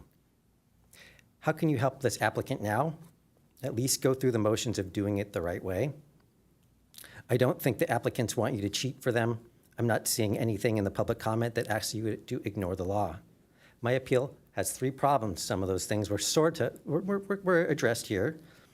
It's a lack of the open space easement as required by city code, the lack of consideration for an approved sewage treatment plan, the black and white defects in the variance findings, making the current approval obviously illegal in its current form. The first is a lack of sewage treatment plan approval by the county. Good questions, Councilmember Mosca. The county health department has to approve them. The development next door had a permit condition on their coastal development permit, which is what you have in front of you for this project. They had a condition requiring that their septic system be put in place on the coastal development permit with the force of that permit. It was required to be, it was on there. The expansion of this house increases the requirements for septic tank size and almost will certainly will require moving the seepage pit to the rear of the property. It's important because county records, which the city does have in its records here now, indicate that the current system has failed and they're currently using their reserved pit, which is substandard, according to staff at the county. There's no more room in the front yard for a new pit. If this is my property, I know I'd be having to move my sewage treatment to the back of the property. And that opens up space in the front for development. Maybe I'm wrong about that, but we should still want the septic system approval to be required on the permit, just like it was for the next door neighbor. Please ask the applicants if they plan to get county health approval. I'm sure they're going to say yes. So then ask them if they would oppose adding it to the coastal development permit. If they say yes, then it's really easy. You can amend the permit, add the condition. I can't see why they would want to oppose that, and I can't see why you wouldn't want to ask. The second problem is the variance analysis. The Planning Commission approved this permit with a thin discussion, 3 yeses, 1 opposed. At least 1 apparently saw defects in this variance. The rest barely probed. Keep that in mind. There are so many problems, I can only provide a couple examples for you here now. Let's look at some of the variance criteria. So some of those were up there, but not everything got covered with what was up there. You can look at the table. There's a table of things that give you the highlights. You can go back to that, and some of the analyses for that is in the appendices. So these are not technicalities. They are the axis of good decision-making required by law. Before the applicants applied, they were made aware by the city attorney on October 2020 that certain findings would have to be made to get here. So what do those look like? For instance, criteria D. This is about granting special privilege over and above those enjoyed by others. The Planning Commission didn't actually analyze this. None of the neighboring properties legally have the privilege to build above 26 feet, which would be done under the current permit. Remember, you have to measure from the street for this property. So look at the map. They're gonna go, you're gonna add 4 or 5 feet maybe? You can't figure it out entirely, but they're going above what everybody else can do. And you can't do that in a variance. If you look only at the analysis in front of you today, you'll see that most of the East Eola Slopes properties have to build to 14 feet. This is really important. So that means none of the East Eolas properties have the privilege of going to the height the applicant is asking for. Yes, some have 2 stories now, and they were built under a different law before the city incorporated. Those properties do not have the privilege to add a 2nd-story structure to add on. The same is the case for all those single-story properties. Thus, the variance creates a special privilege and will make things messier for all of us on East Eolis going forward. Now let's look at criteria B, the factors which make this subject property special compared to other properties in the area. How is this property special? We need to figure that out before you can move forward. I'm not saying it can't be done, but look at my analysis. It's the only one you really have in front of you. And remember, you can't consider the structures they have in place. That's against the law. There's just no real analysis that I could find, and your staff report for this meeting doesn't address that either. If there were an analysis, we would know how the subject property compares to the rest of the EOS properties in terms of their constraints. We would know how the subject property compares to the 2 adjoining properties. Spoiler, you saw it already if you looked closely. Its lot is identical to the one to the north. The same topography and lot dimensions. There's a new house on that lot. It's over 2,100 square feet, 4 bedrooms, 3 baths. The owner complied with the 14-foot height requirement. There are many lots with even less buildable volume on my street. I've submitted examples for you. I shouldn't have had to commit those examples to you. The Planning Commission should have already worked through that. They didn't. It's illegal to approve this application without facts to base each of the findings. You will have to find those facts the Planning Commission used for all those criteria to move forward. Can anyone point those to me here? And that's what I'm hoping you can do, because then we're done. If so, and then I made a mistake, but you have to do it for each one of those criteria. Please do that so the rest of East Eolis can know where we stand. The Planning Commission also ignored criteria 1, 2, 4A, 4B, 4D, 5A, 5B, 5C, and 5D. See my report. Now, the third defect is the Hillside Inland Bluff Overlay Standard, number 6, which you heard about a second ago. It's not being addressed. Standard number 6 holds that all steep slopes not encroached require an open space easement to be applied. It's a development standard. It's not about habitat. It's about open space, and there's no trigger that I can read. Please show me that I made a mistake. Show me the trigger in the code. They say you have to encroach into it for it to trigger. There's no trigger. I didn't see it. Maybe I made a mistake. Show me. Staff seem to confuse that standard with standard 2, which is about encroachment, which also means that they can encroach too. They can encroach into that steep slope without a variance. Now, let me close up. I suspect a lot of people here do not understand that the variance law does not give the city much discretion. This is not like your other appeals. The variance law has very clear boundaries for what the city can do. In some places, it's very black and white that the permit that the permit as you have it set up right now will be illegal. You have to go back and find that evidence. So let me add this. In drafting my appeal, I was rushing. There's so many problems, it was overwhelming. I wasn't even finished when I turned in my submission. Everyone makes mistakes. Staff makes mistakes. It's possible I made mistakes. But again, for some of this stuff, mine is the only analysis you have. So even if mine's wrong, you still can't go forward because you need an analysis that actually has the facts underneath it. You should be looking to speakers to show you how the criteria for the variance have been established with facts. You should be looking to see if supporters are addressing the legal requirements or if special treatment is actually being sought. You can't give special treatment. It's pretty clear in the law. The criteria findings need to be based on good evidence. We have no actual property comparison evidence for most of the variance criteria. That next door neighbor property wasn't even mentioned. That's kind of a red flag there. You should also require a health department approval on the permit, just like it was on the next door neighbor's coastal development permit, which you have in front of you now. Why not? Why would we be afraid of that? Require the open space easement is applied, or show me where the trigger is in the code.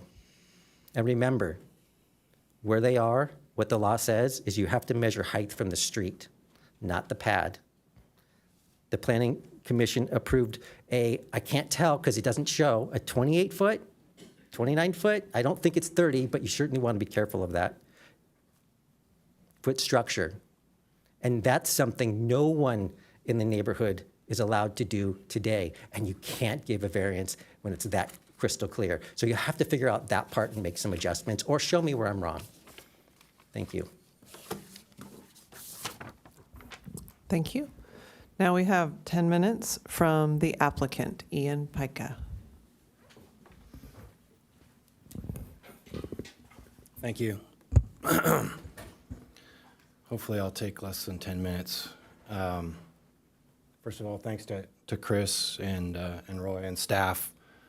This thing's gone on for a long time, and they've put a lot of work into this. My name's Ian Pica. I don't need my presentation. My name's Ian Pica. I'm here on behalf of my wife, Christina, and my 3 boys. This is Lincoln. My other 2 boys are at a LCC water polo tournament right now. Go Maps. We are here in defense of a modest, sensible addition to our tiny home. We are a family of 5 living in less than 1,000 square feet with 1 bathroom. I want my kids to have their own room. I want my wife to have her own bathroom. We are not developers. We are not flippers. We are 20-year citizens of Encinitas trying to raise our family the best we can. We are vested part of this community. LCC, Oakcrest, we are in our 11th year at Pawlecki Elementary. I sit on the board at the Boys and Girls Club, YMC Guides, Encinitas Little League, beach cleanups, Christmas parades, the whole deal, the whole dream. We are part of the fabric that makes this community great, and we are trying our hardest to make this work. 3 years ago, we started this bureaucratic nightmare. 3 years it's taken us to get to this variance. Service requests, slope analysis, soils reports, planning commission interpretations, a full citizens participation program, of which the appellant could have participated in, and now this variance. All of these things cost money and precious time. Over 3 years, the cost of construction's gone up 27%. The cost of money has doubled. So when I get this variance, I don't even know if I have the money to build it. We are at our breaking point. This has taken a financial and emotional toll on us. Planning has spent hundreds, if not thousands of hours analyzing this matter, and they are experienced and knowledgeable, and their decision should not be overturned absent clear and convincing evidence that they made the wrong decision. So it's confusing. What are we talking about here? What's the big deal and why me? Let's cut to the chase.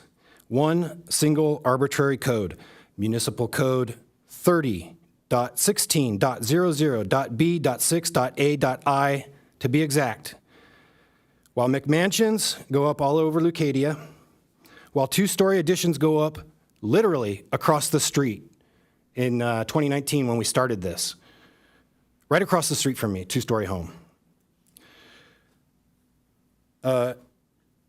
This code, so what does this code do? It calculates that my home addition can be 7'1" from its current pad elevation. I'm 6'5". 7'1's right here. That's the max height I can do on my home, according to this code. That's ridiculous, right? It is. It makes no sense. And this is exactly why we have variances.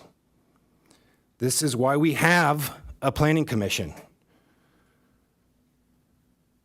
You may wonder, am I asking for something special?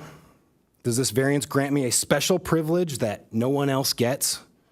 No, I'm asking for a modest 1,000 square foot addition to my less than 1,000 square foot home. That's it.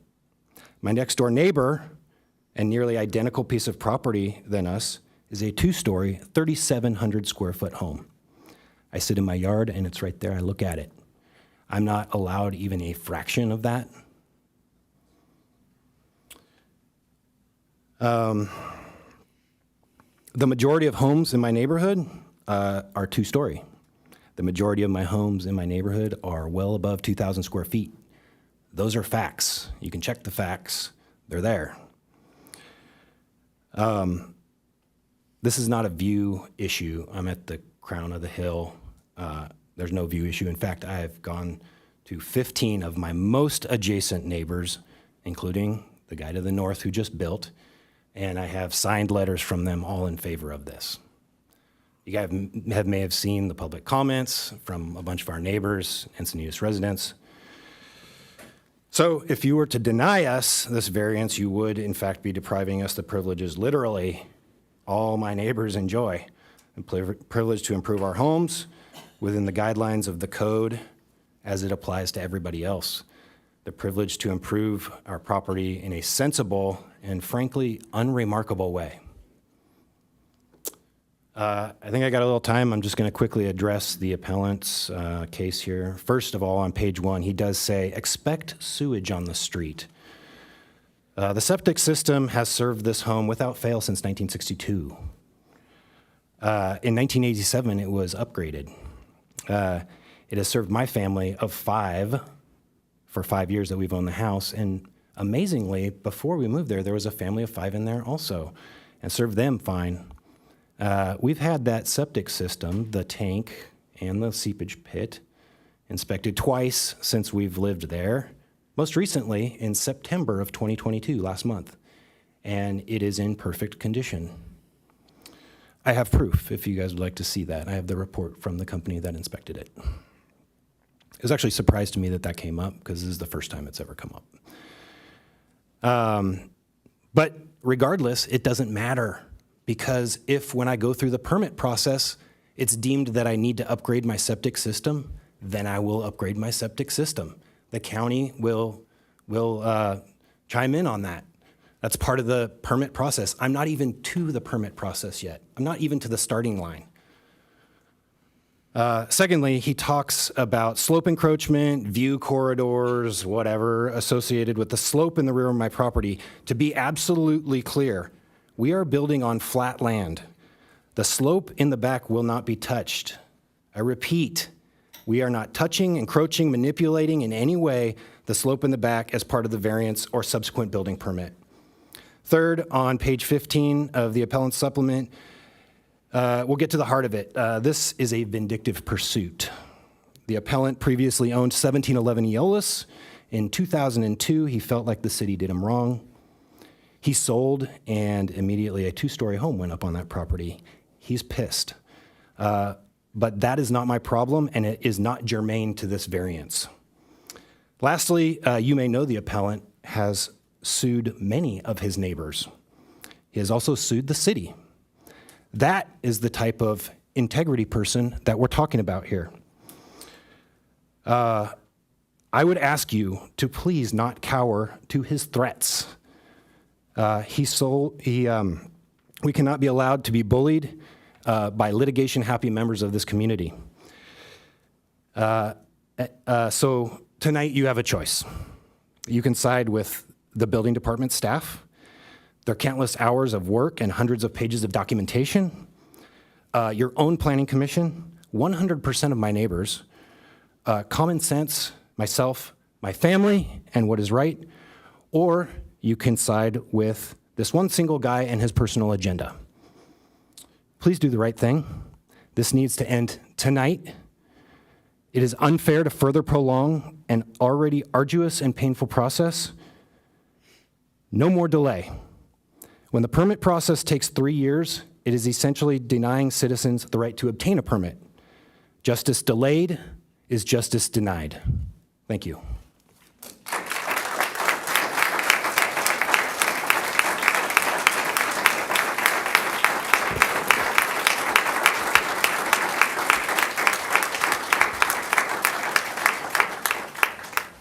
Okay, thank you. We now go to public speakers. How many do we have? We have one, Scott Campbell.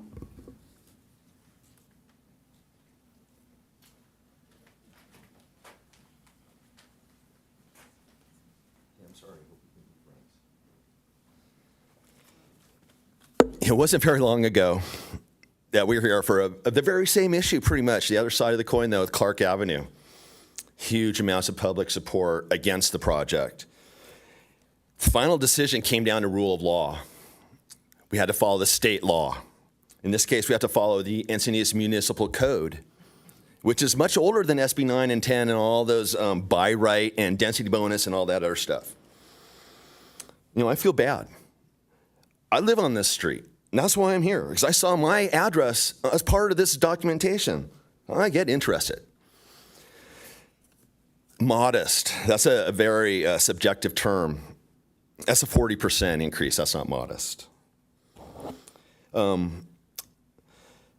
same thing with the height variance, 16 feet plus 14. That's not a modest increase. It really isn't. My house, if it burned down, I probably wouldn't even be able to build it because I'm already like 10 feet above the crown of the road. And I have a 2-story house, and it's pretty tall on top of that. So, I have a vested interest in it. Are you really going to let everybody on this street upbuild their houses? That's what we're coming down to. Objective standards. This council has pushed objective standards for months and months and months. You've heard me. You've heard people talk about this. This is you're being forced to make an unconscionable decision here. You really are. The septic. I'm on septic. Why don't you get sewer? We have sewer plants in Olivenhain coming in. Let's throw some love to Leucadia, and then this whole septic part would go away. Why is the brand new house immediately to the north 1 story? I find it very difficult to believe that somebody bought a brand new lot and put up a brand new house that was vacant and only put 1 story. There's reasons for this. I don't know. I didn't have time to go into the detail, but there's reasons. It's the same size lot. My lot is maybe perhaps even steeper than the appellant's lot.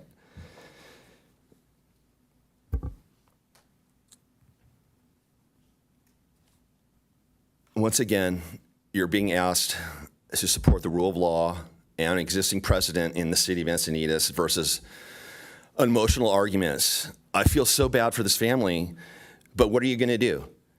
Go against the precedent for the last 6 months that people have been much more angry than me. I'm pretty calm right now. And you've overruled the will of the citizens. What are you going to do here? Follow the law or listen to all the people? I get it. It's not fair. Nothing's fair. Life isn't fair. I used to live in Encinitas. I had a very small house. We had to move out. I got lucky. I got to live on Eola Street. My kids went to Apollocky School. This house was purchased knowing this one thing. Thank you very much. I'm sorry.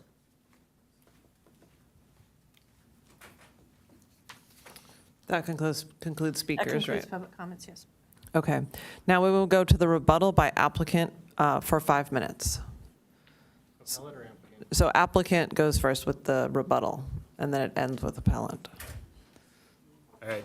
I wasn't prepared for this, but I think I do want to address one thing. The guy to the north of me, Matt Villalobos, it is an identical property.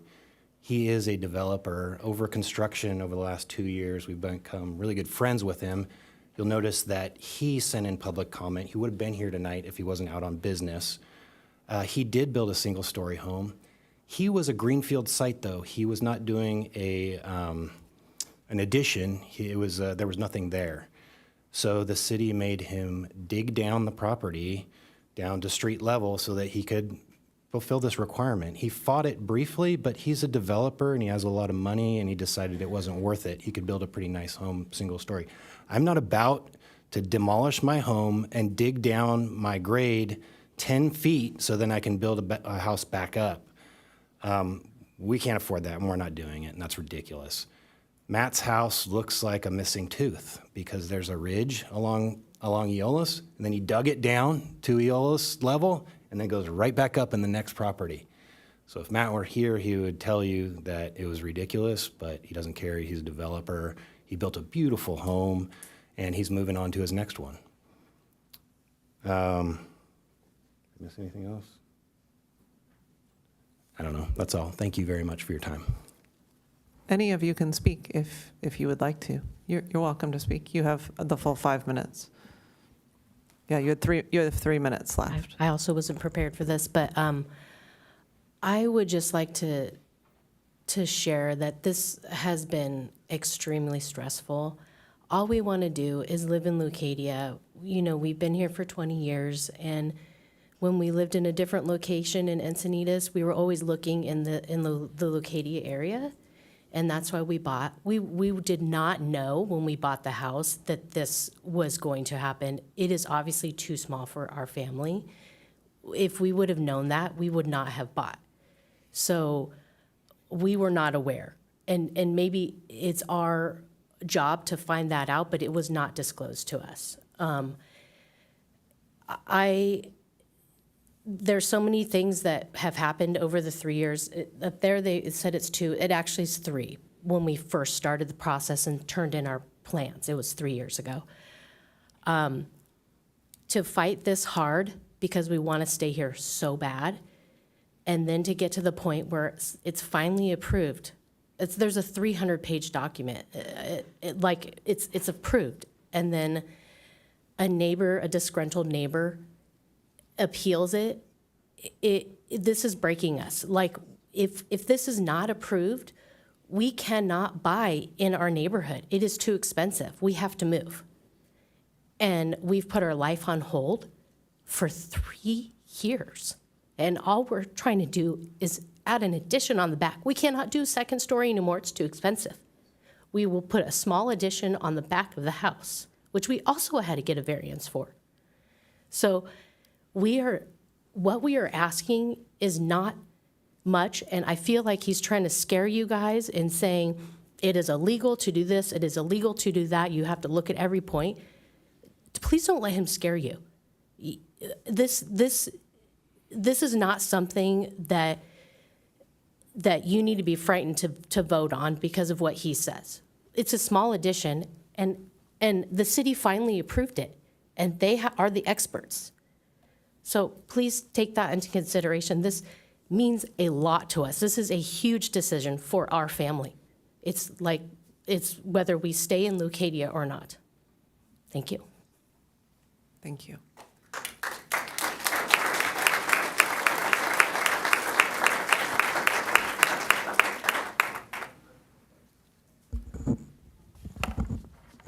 Help them. Help the rest of East Eolis. In fact, I'll give them some time here in a second. The people who lived in that house before them moved across the street to be in a bigger house. That's a big tax penalty that you have to take to be able to go do that, because it's a challenge. They're just like the rest of us in East Eolis. Just like the rest of us, it's a challenge to be up there. And yeah, that law is a mess. It makes it hard. We know that. But what this is going to do is going to make it harder for everyone. Now, to put some context into here, so that given that this seems to be something that's important for you to make your decision, because what I'd really like you just to do is look at the evidence and look at the law, look at the code, make the decision based on that. And I'm telling you right now, I want to help them. You're going to need to get it below 20. You're going to need it to get it so that they're in parity with others in comparable properties. That's how you can help them. That's why I'm making those statements that I'm making, so that you understand it, that they understand. I've been involved with development issues around the state, and this one's in my backyard, and it is so, they are not experts. Your planning commission failed on this one.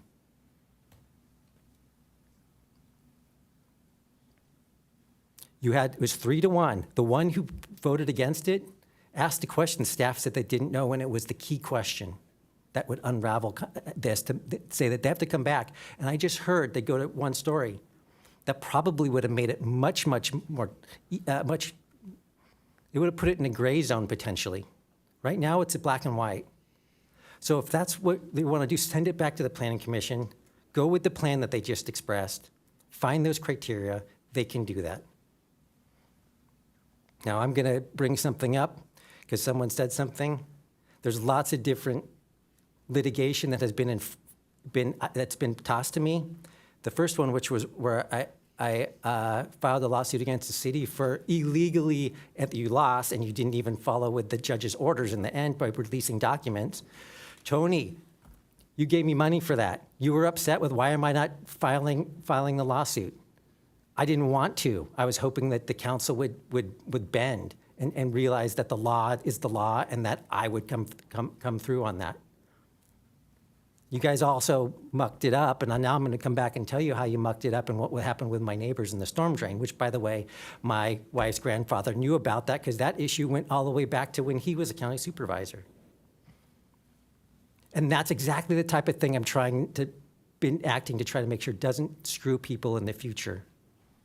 because that's what this is going to do. That law sucks.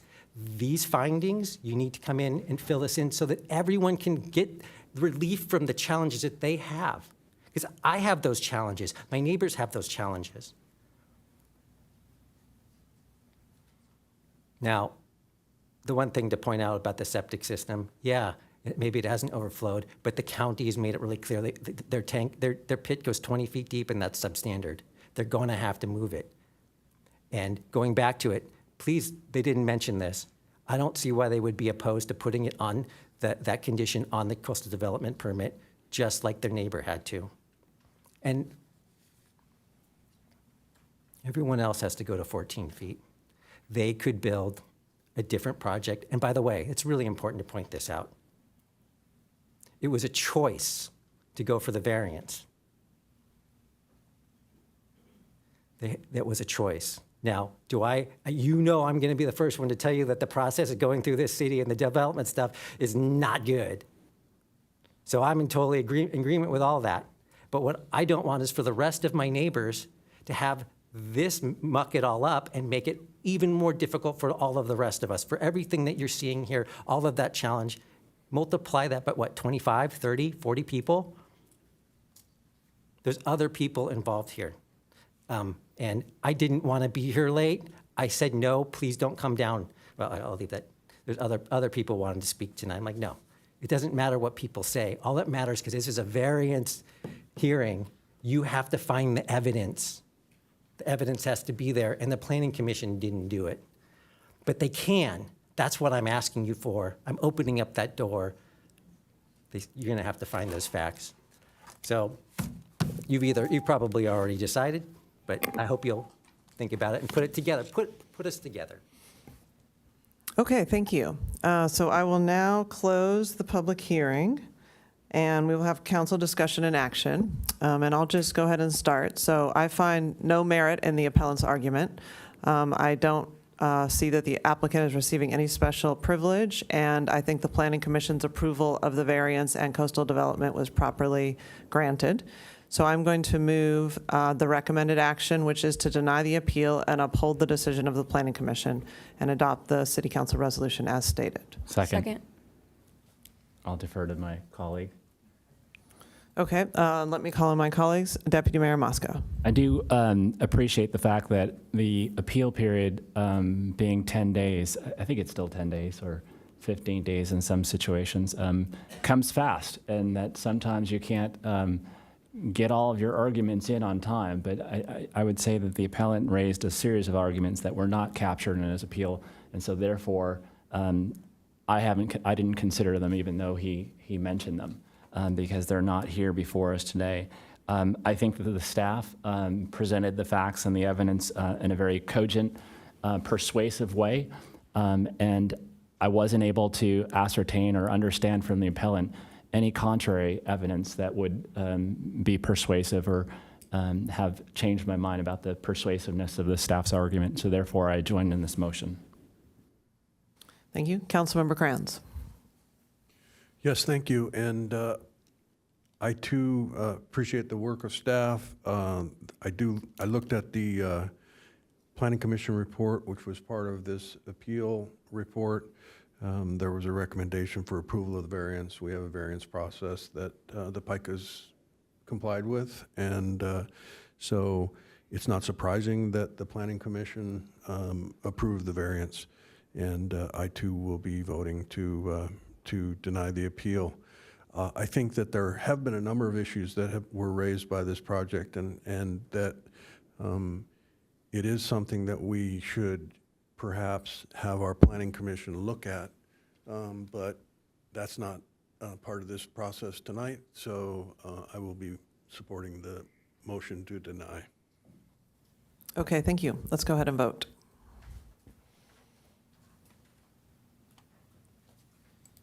Motion carries unanimously.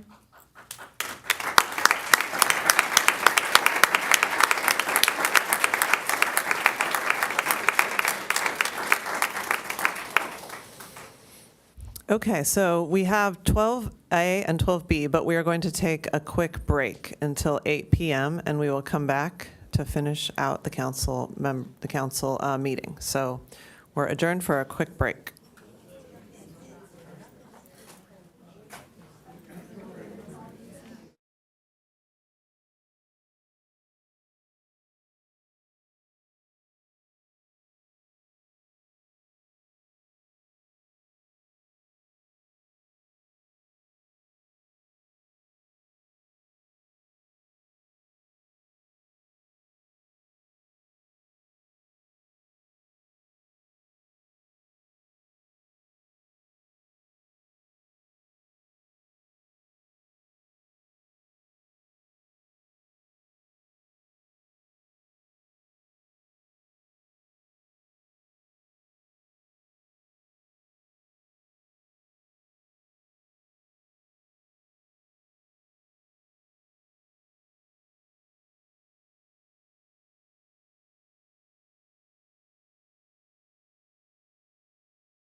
Okay, we're back.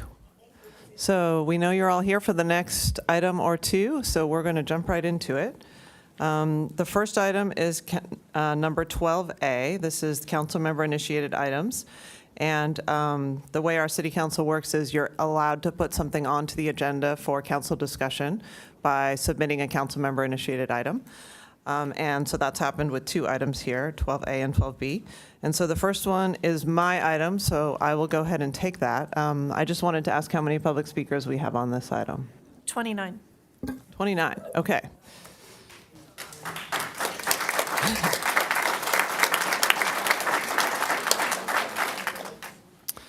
So this is a council member initiated item regarding a resolution in support of Proposition 1 and asking for affirming support for reproductive freedom. And I'm just going to read out for the record the resolution.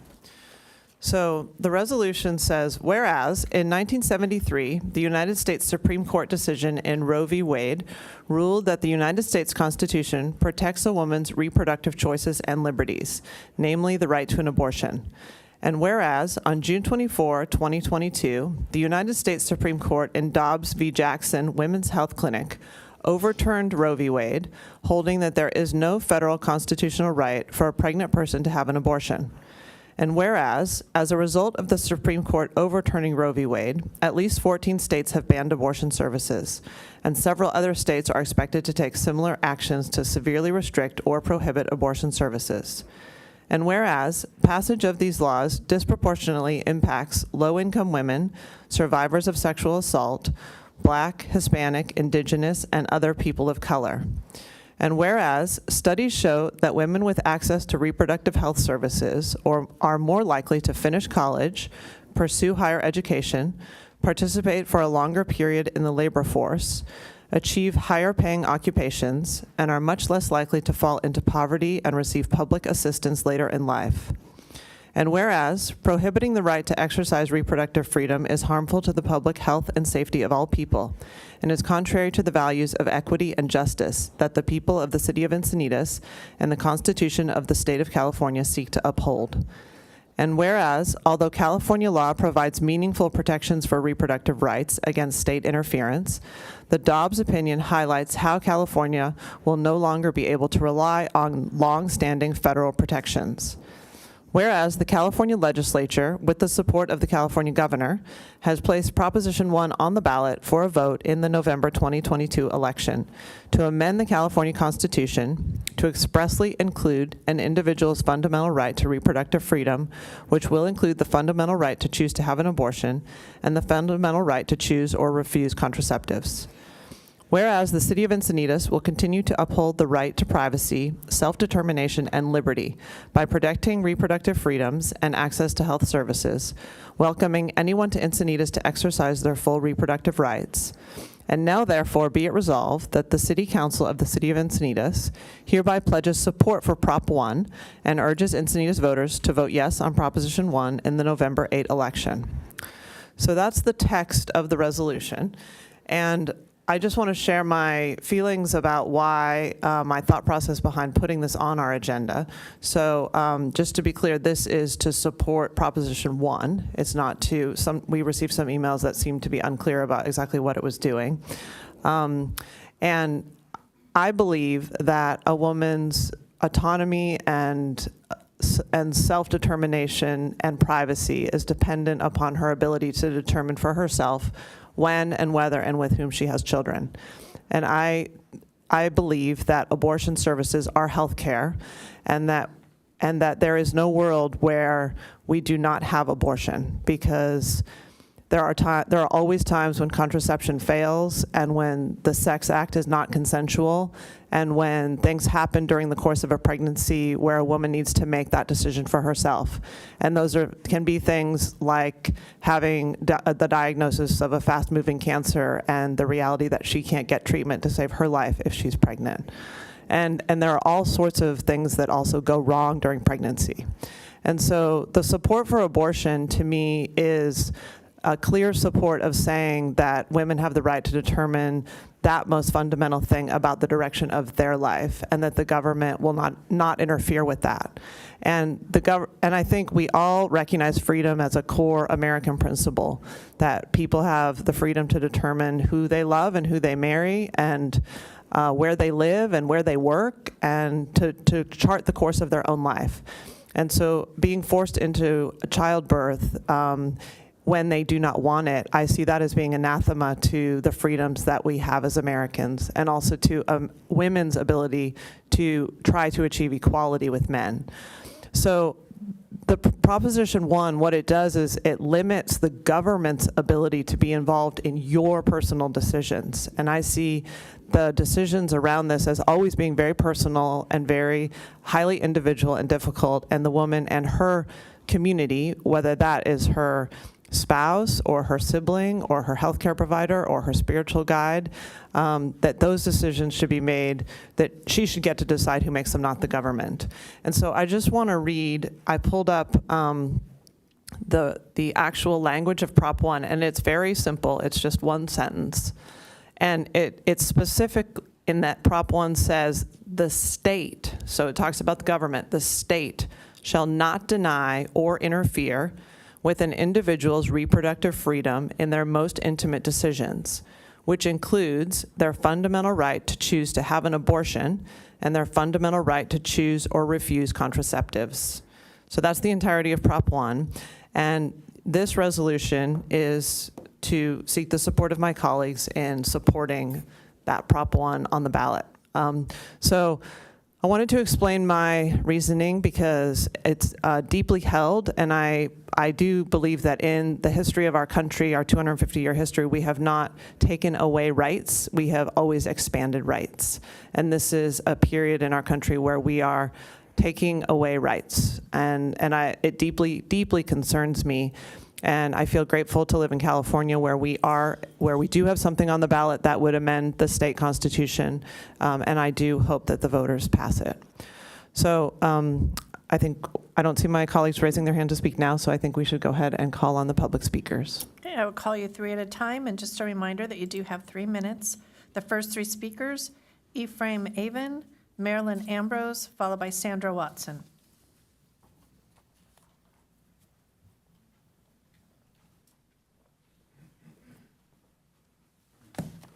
Thank you, Mayor. It's quite a statement of faith. I appreciate that. First off, the timing of the resolution, given the fact that we all have our mail-in ballots and we are right next door to a ballot drop box, this could be construed as electioneering, but I will leave that up to others to decide. Resolution 2022-106 is a one-sided opinion piece put forth by our mayor, which accumulates into urges Encinitas voters to vote yes on Proposition 1 on the November 8th, 2022 election. Why? Not only does this city have no jurisdiction over abortion or reproductive freedom, Agenda Item 12A has no impact on city business. A quote from 22-106. California law already provides meaningful protections for reproductive rights against state interference. Last time I checked, Encinitas is in California. Is this really a legal resolution? Guidance from the California Election Code also allows local agencies inform the public of its opinion on a measure by submitting written arguments in favor or against ballot measures. They recommend using language that emphasizes facts and does not use inflammatory language or argumentative rhetoric. Additional good practice is not to encourage voters to adapt the agency's views or vote one way or another on the measure. Although stating the agency's position is allowed, the agency must be wary not to engage in activities that could be seen as campaigning for or against a measure. Again, I quote from 22-106, urges Encinitas voters to vote yes on Proposition 1. Does that sound neutral? Using the California Election Code as guidance, 2022-106 can hardly be qualified as anything but an opinion and clearly as campaigning for the measure. We didn't ask for this. People of Encinitas didn't ask for this. I didn't sign any request. Recent history of council dissension with the mayor has been non-existent. I already know the outcome. Under the color of law, no matter what comments are made tonight, no matter 12A does not reflect all of your constituents, we know this. I already know the outcome. Under the color of law, you will require the members of this city council to publicly support Prop 1 for your own political gain. This is yet another example of elected officials not listening to their constituents and abusing their authority. Please kindly remove item 12A from the agenda.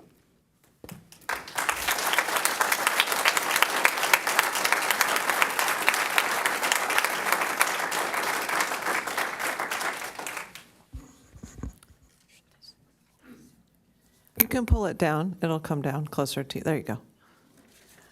My name is Dr. Marilyn Ambrose, and at 91 years old, my voice is raspy, but my message is clear. Each of you sitting before us is representing constituents of Encinitas, Leucadia, Cardiff, or Livenheim, small coastal communities in North County. As our mayor or elected city official members, you sit there not only because you've been elected, but because you are a live human being, since your mother chose life, not death, when you were born. That's an indisputable fact. You're here because you were born. Don't worry, I won't go into the pros and cons of the abortion issue. Many of us present voted, at least for some of you, as I did. On what basis did you draw up a legal resolution as something we may vote on in a future election? Are your biases showing that this prop will win? Like many, I can't help but think you are expecting it to do so. And you'd like our small, somewhat insignificant towns to be politically correct, thus ensuring your own state election. Politics as usual. What's in it for me? Our governor is advertising already with our tax dollars that California is a sanctuary for abortions. Come one, come all, and all at our expense. What guidance can I offer you as an elder status citizen? Check the word guidance. You and I dance with God, capital G. It doesn't matter whether you believe in any God. Dancing with God means trust in following a partner and choosing the right steps. Follow your conscience and do all what you know down deep are the right steps. Vote to delete this inane proposal and move on to issues of major concern now. Let us pray for each other that we dance with God throughout our lives. Amen.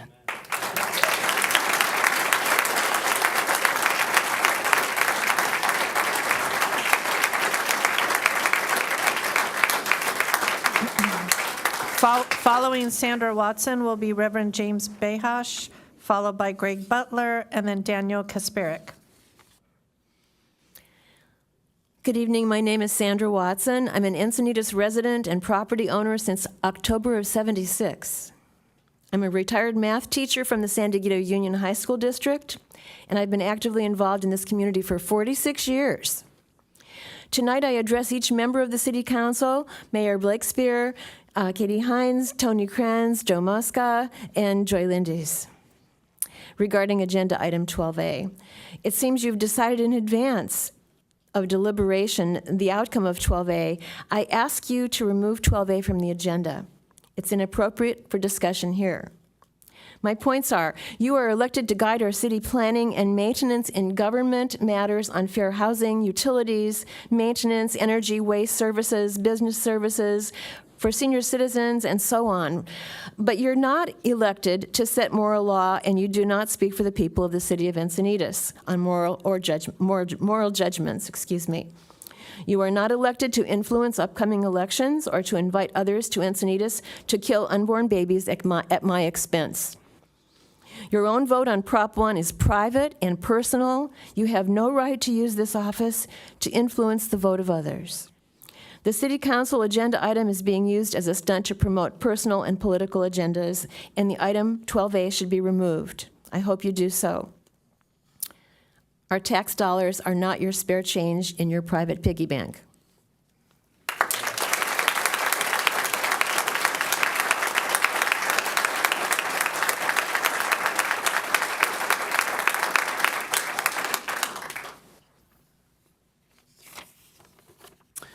Mayor Blakespear, members of the Encinitas City Council, friends in Encinitas. My name is Father James Behash. I'm the pastor of St. John the Evangelist Catholic Church here in Encinitas.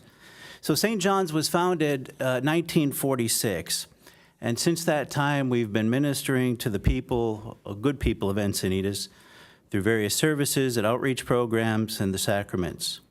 We've been here for 76 years. The parish is home to over 3,000 families and a total of more than 7,000 members. So as pastor of St. John's, I have to come up and I have to vote on behalf of the people. I have to say, for two reasons in particular, please remove this from the agenda tonight. The first is that this resolution purports to speak on behalf of the entire city of Encinitas. It does not. There are literally thousands for whom it does not speak. We, at this time in our country, are called to be one. This is needlessly divisive, and there are many issues which we could address together as one. One would be the next agenda item. Second, if this resolution passes, the city will encourage residents to vote yes on Prop 1. As Catholics, we consider voting for Prop 1 a grave matter, as it does nothing other than to facilitate an assault on the sanctity of life. It provides no support for pregnant mothers, and it does nothing to make men responsible fathers. No Catholic in good conscience can vote for Prop 1, and it is beyond the purview of this body to encourage Catholics and other members of faith to violate their sincerely held religious beliefs in a manner that may be politically expedient for some, but are a denial of what we believe in. I therefore ask that this agenda item be withdrawn, or if it will not, that the City Council vote no on its passage.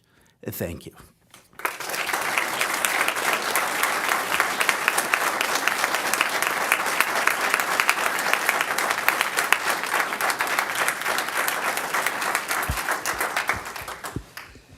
My name is Greg Butler. I'm an old retired Air Force fighter pilot. I've lived here for 46 years. There are many, many citizens of Encinitas who are astute enough to look at the science and the logic and to realize that their life and the life of every person who's ever lived and ever will live began at the instant of their conception. And that clearly means that abortion kills a living person. It's homicide. Your proposal is an insult to the intelligence of those Encinitas citizens, and I'm sure such action is not in your job description or on your oath of office. That is all I had planned to say today. But at 2:00 a.m. this morning, I literally awoke to the realization that most of all, you are insulting your own intelligence by denying the clear indisputable science and logic that proves that these infants are real and complete persons. That's when I realized how downright evil this is. No way can a mother's right to her pursuit of happiness override the baby's fundamental right to life. You have neither the legal nor the moral right to do this.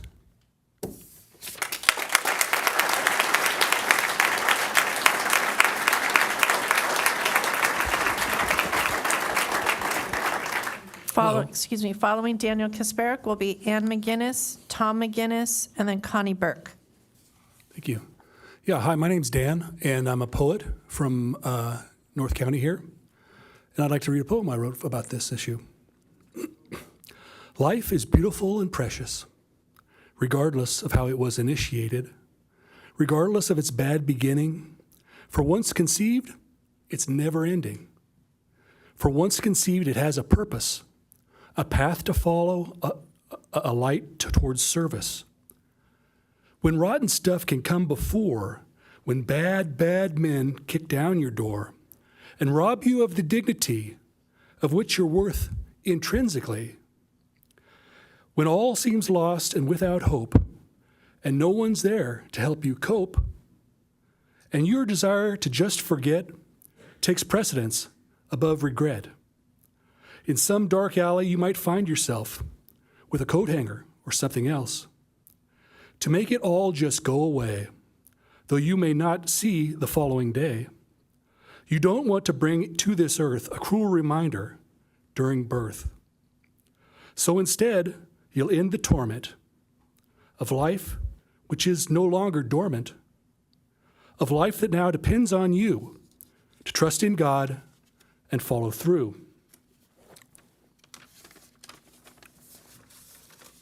And disregard the other screamings about the rights of female beings, about the quality of life of one who's born into this strife, to say she should have never been because the mess she puts you in. A boyfriend who threatens to leave you, to pay for someone who will grieve you, when mom and dad don't understand that this pregnancy was not planned. But there it is. So anyway, when every finger points your way, and taking just a little pill will save you from the road uphill, when finally push comes to shove, but that within you longs for love, be it with you or an adoptive mother, in 9 short months there'll be another, who wants to be held in your arms and to discover her unique charms, who wants to grow and build and blossom. The responsibility is truly awesome.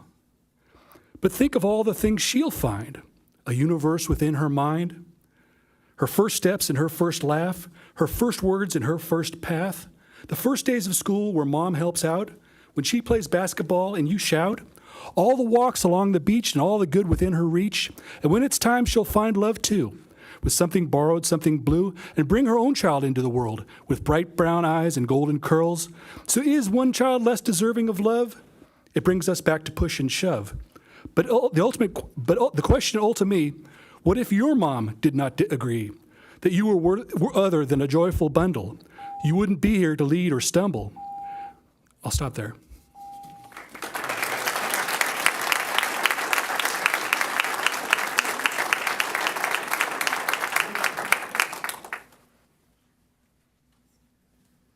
Good evening. Oh, is that better? My name is Ann McGinnis, and I've been a citizen of Encinitas for 34 years. And I'm also here to speak against this proposition or this resolution that has been proposed, especially from Mayor Blakespear. It's not the place of the mayor nor the city council to arrogantly urge the citizens of Encinitas to vote for or against any issue that's on the ballot that we haven't even voted for yet. And it is certainly not your place to spend city time or money to promote the passage of a particular proposition. If you vote for this resolution tonight, it opens the door for you to influence citizens to vote on any particular issue that comes up, maybe even urging us to vote for Blakespeare for senator. For Mayor Blakespeare to state in her introduction of concept idea that the U.S. Supreme Court decision on Roe v. Wade is unconscionable is not a position any public official should ever express in a civil document. While she is entitled to her personal opinion, it does not belong in a proposed city resolution. As a public servant, she is expected to represent all the citizens of Encinitas and show respect for the court in our system of government. Whether she agrees with the decision or not does not take away the legitimacy of the decision. Just like whatever you decide tonight, I'm going to have to live with. I'm going to have to respect it because that's the way our government works. What is unconscionable is that the Encinitas City Council would even consider representing themselves as the voice of us, especially when it comes to moral issues like abortion, with no term limits. You didn't read that when you were talking about Proposition 1. Proposition 1 is going to allow abortion for a 9-month child in the womb. One of you just recently had a child. You know that a child, all of you probably have children. At 9 months gestation, what can that child do? That child feels pain. That child moves away when they put the instruments in to rip its arms and legs off, one by one. That's exactly what they do. Then they go in and crush the child's head. They suck out the baby's brains. Then they take all those pieces, parts, and lay them out on a table to make sure that they didn't miss one piece, because otherwise it could be left in the mother, and then she would have an infection. Do not vote for this resolution.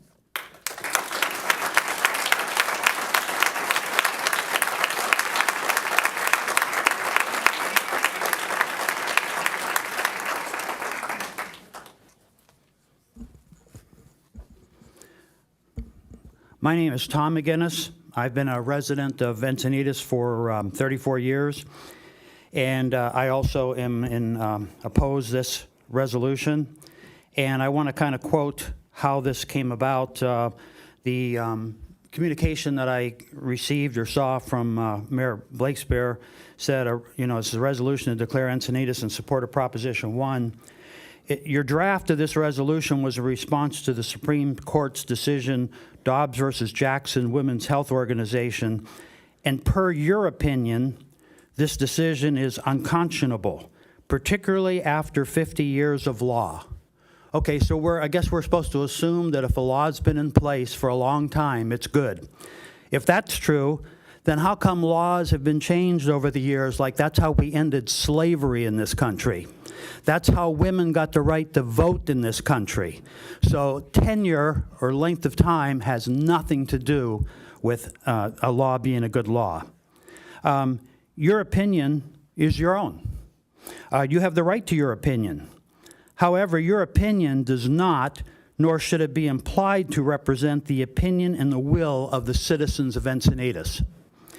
Proposition 1 is on the ballot and will be voted on by Californians in November. We're all going to vote, okay? Let's see what happens when we vote. We don't need you to tell us what to do.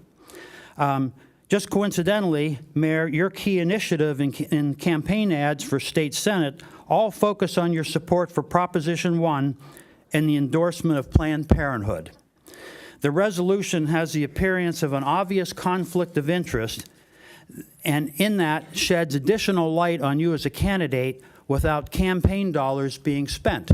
So I guess all of you want to, if you pass this, you're all going to go on record as having supported this, and you don't have to spend a dime out of your pocket to tell us what your personal moral decisions are.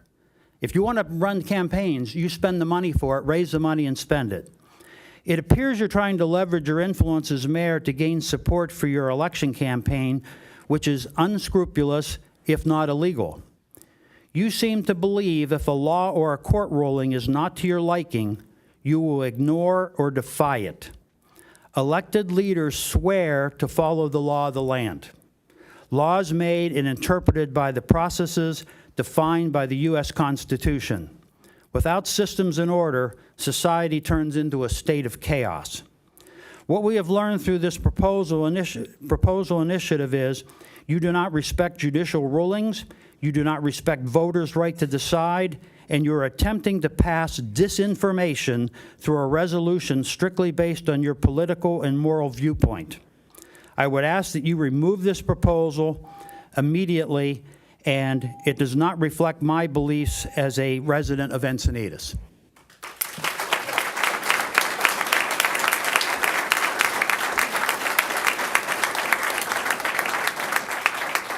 Following Connie Burke is Summer Boger, Mary Mickelson, and then Elizabeth Lachaw. Thank you. My name is Connie Burke, and my family are longtime residents of Encinitas. I'm here tonight to speak against the passage of this Resolution 12A by this council. Proposition 1 is really a moral decision facing the voters of California on November 8th. Prop 1, based on the entirety of its text, is not about fundamental rights, health care, or even women. California already arguably has the most liberal rights to abortion in the country, and those rights are in no risk of not existing, regardless of how people vote on November 8th. Based on its breadth, Proposition 1 is a moral decision facing every citizen in this state. If you've not read the entire proposition or contemplated its ramifications, I urge you to do so. Each of you on this council was elected to represent us, the citizens of Encinitas, on municipal matters. No one, and I repeat, no one elected you to represent all of us on a moral issue and to pass a resolution for all the citizens of Encinitas. The last I knew, we still have a representative form of government. So in my opinion, you have two choices tonight. You can either vote to reject Resolution 12A, as it has no place to even be in front of this council for consideration, or you can withdraw it. I urge you to please choose one or the other. If the decision is to go ahead and vote on it, the Ms. Blakespear, I think you need to recuse yourself from the vote as you have a direct conflict as a candidate in the upcoming California State Senate race. Thank you.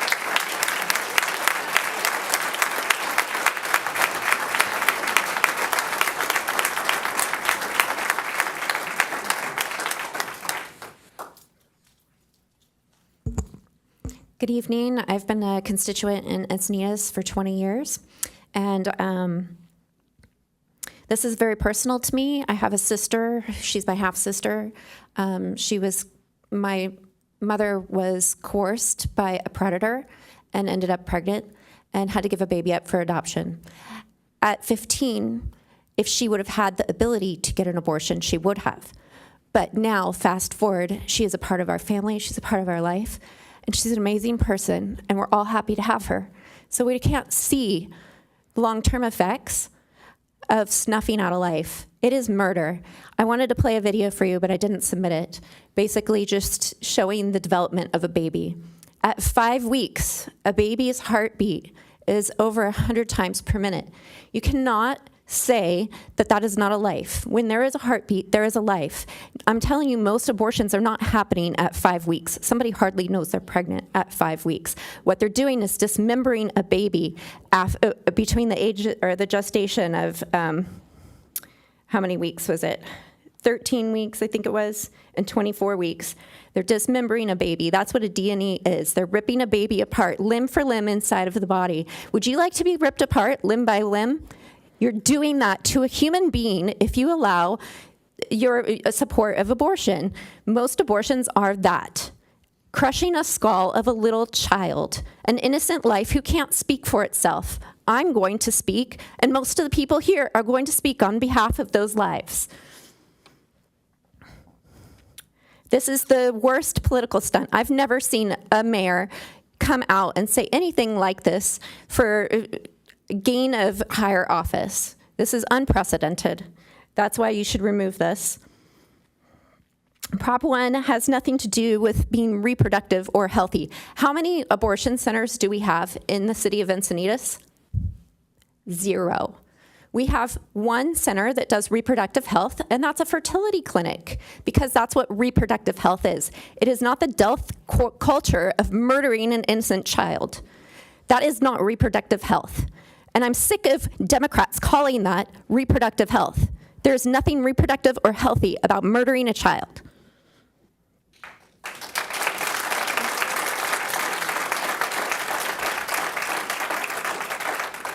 And I'm sure that most people who even think that there's a slight reason that we should have abortion are not consensual to dismemberment abortion, and I think most people don't know that. And so to allow Proposition 1 to murder children when most people don't know that a heartbeat starts at 5 weeks, or that these are the kinds of ways that we murder children inside the womb, I think that most people would be against that.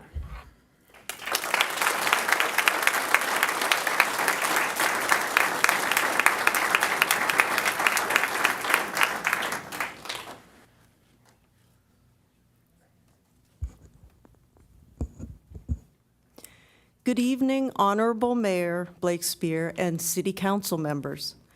My name is Dr. Mary Mickelson. I'm a 25-plus year resident of Encinitas with a nearly 30-year career in biomedical research. I retired from a faculty position at the UCSD School of Medicine to focus on raising my children here in Encinitas. Like many here tonight, I am aware of the details of Proposition 1, both as a scientist and as a mother. The reality is that the passage of Prop 1 will legalize infanticide, the killing of a perfectly healthy unborn baby, even right up to the moment of birth. As a scientist and as a Catholic, I know that human life begins at the moment of conception. A question for each of you council members is, what civilized society celebrates this as healthcare? I am here tonight at my first council meeting because I was made aware of the inclusion of Resolution 2022-106 to be put forward for a council vote tonight to affirm support of reproductive freedom and Prop 1. Mayor Blake Spear and council members, I can assure you that this resolution does not represent the views of the majority of Encinitas residents. The Encinitas City Council has no business wading into moral issues such as this, and they should focus on keeping this city a safe place to raise a family. Furthermore, the resolution says there will be no fiscal impact. However, support for the passage of Prop 1 will attract women from all over the West to come for their abortions. Don't kid yourselves. The residents of Encinitas will end up paying for this. To affirm support for Prop 1 by the Encinitas City Council without input from the citizens of Encinitas is actually an egregious error and frankly bypasses the democratic process. City Council members, if this is brought to a vote, I urge you to vote no on this resolution. Thank you.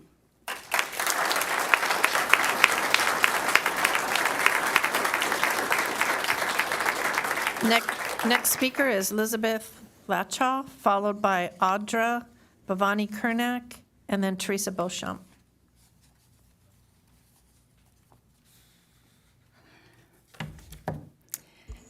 Mayor Blake Spear and council members, I'm not a professional and I am not a speaker, but I am not a long-term resident of Encinitas. I moved here from Texas 9 years ago to be with my children and my grandchildren, and I have enjoyed the city very much and think it's a beautiful city and a wonderful place to enjoy my grandkids. And I am going to die here because I have a house, and that's what's going to happen. Hopefully not for many years, but my mother lived to 101, so I do think I'll be here for a long time. When I heard, I've never spoken before in front of a city council or really even attended city council meetings, but when I heard about this particular resolution 2022-106, I was completely astounded and said, I need to just go make my voice heard because it is a moral issue. The Proposition 1 is a moral issue, and I do not believe that any of you have a right to speak for me or for any of the residents of Encinitas on the issues of morality. You don't even know because I haven't seen that there's been a vote taken by the citizens or the people of Encinitas that you even know how the people of Encinitas feel about this issue. And from the number of people I've known, have met, the mothers and the parents I have 6 children and they've all been in soccer, they've been in basketball, they've been in field hockey, and a lot of parents I know that would not approve of Proposition 1 and do not approve of Proposition 1. And it is not, one other thing I'm just going to say is that you don't have a right to put this resolution forward because it's an issue of morality, and you can't do that. And you do not know that the citizens of Encinitas have any, what their thought is on this subject. So it's not reproductive freedom, it is abortion, and that's all I'm going to say. Thank you.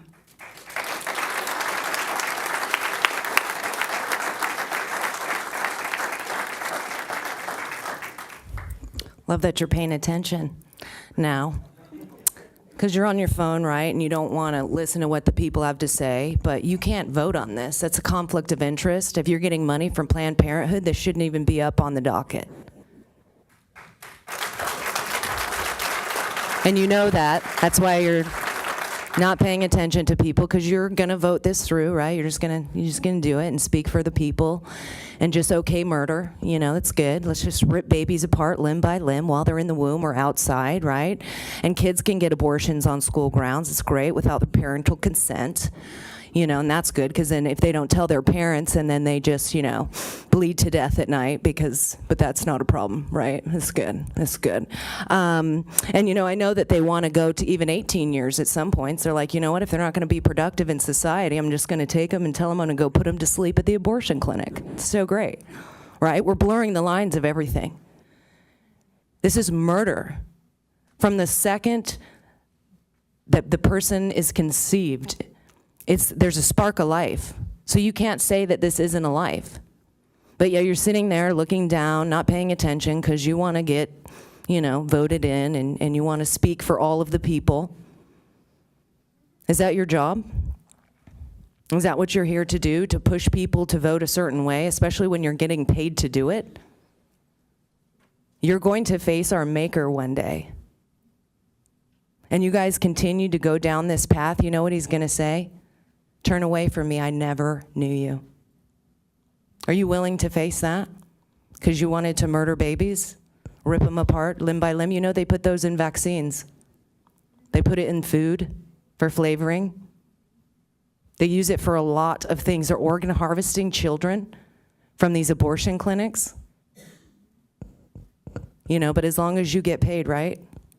It's good. It's going into your pocket. What are you going to buy with that money? Something fun, maybe go on vacation, all at the cost of a life. You can't even look up because you can't face what you're doing. And you know it's a conflict of interest. And the fact that you're going to vote on this, you should be recalled. Think about what you're doing. It's murder.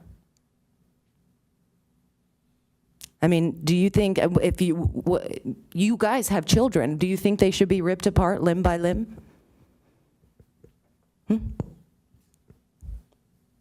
That's good? But if I did that to you, right, it would be considered murder. If I ripped you apart limb by limb and crushed your skull, that would be considered murder, right? Right. Good to know. You're on the wrong side of history if you vote this forward.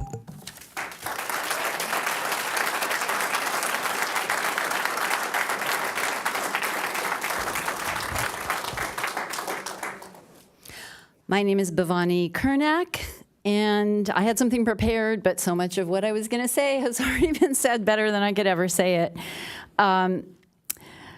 In addition to the obvious affront to the pro-life people of Encinitas that you purport to represent, Prop 1, your endorsement of Prop 1 really doesn't even serve pro-choice voters.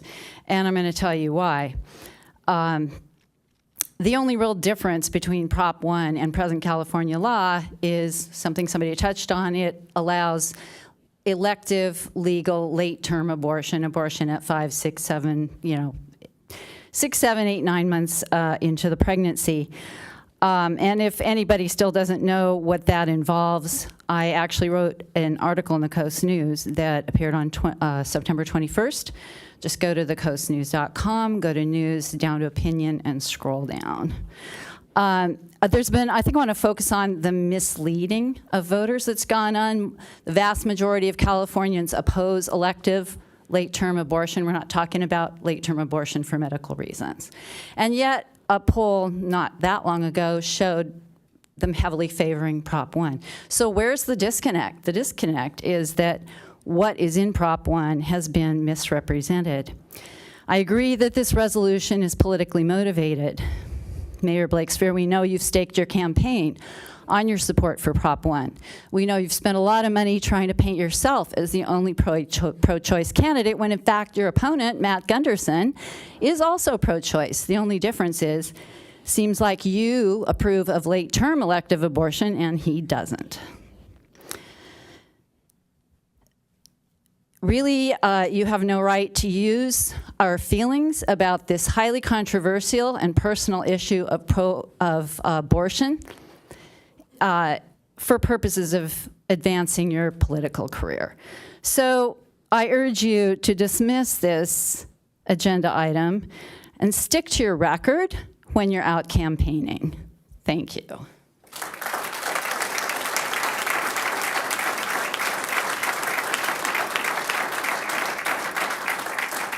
Following Teresa Beauchamp is Bob Ayers, Mary Goulet, and then Greg Alberton.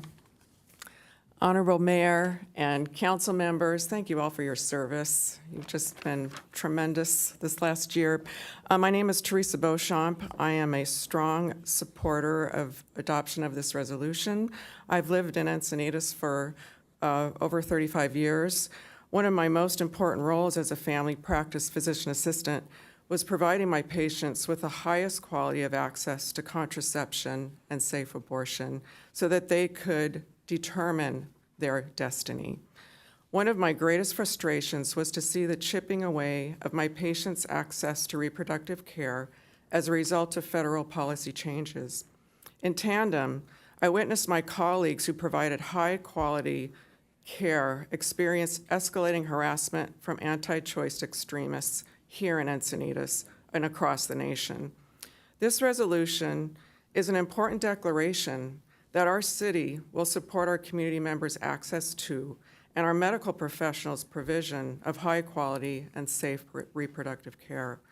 As the resolution before you states, the Dobbs opinion highlights how California will no longer be able to rely on long-standing federal protections.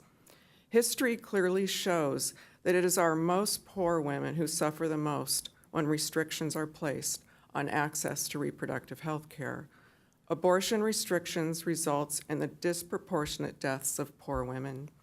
The best way to counter the U.S. Supreme Court's harmful Dobbs ruling is to declare that all persons in our state and city who need comprehensive reproductive care will receive it. I thank Mayor Blake Spear for initiating this resolution and urge each of you to join the cities of San Luis Obispo, Santa Clara, and Oakland and vote yes to allow women to reclaim their destiny. Thank you so much.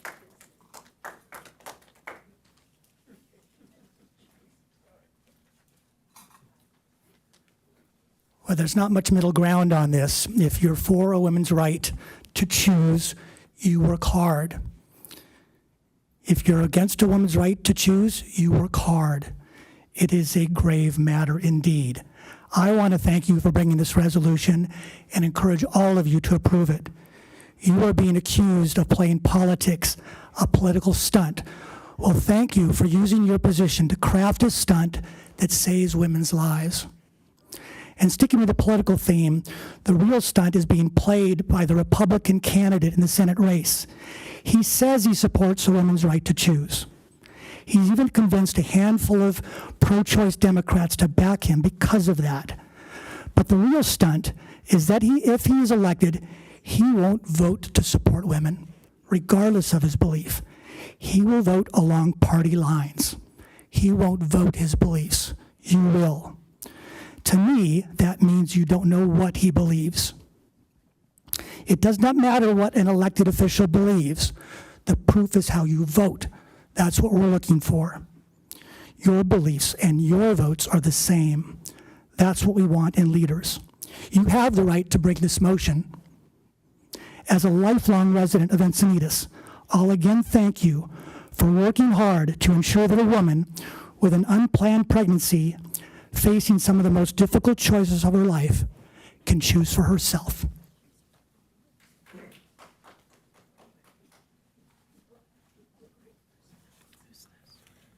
Hello. Good evening. My name is Greg Alberton. I'm a citizen of Encinitas. I've lived here for over 20 years. And I guess the reason I showed up tonight, I don't come to many council meetings, but I was just very surprised to see, again, why our city council feels they need to tell us how to vote on resolutions. I don't see this for any of the other resolutions. I don't understand. This is a moral issue. I don't really quite understand why, why you're doing this, I guess. And I actually think it's that the mayor has put the rest of the council members in a little bit of a bad position by putting this on, because again, this is perhaps a moral issue that you need to debate and figure out yourself. And now you get the opportunity, thanks to this, to go public with your opinion on this and let everybody know how you feel. And not only that, but remember, this resolution is not just saying this is how I feel, but it's saying I'm encouraging you all to take this as your morality, like this is what we believe is right for you. And I just don't think that's right. I'd like to know why the mayor doesn't have resolutions on the other measures that are on the state ballot.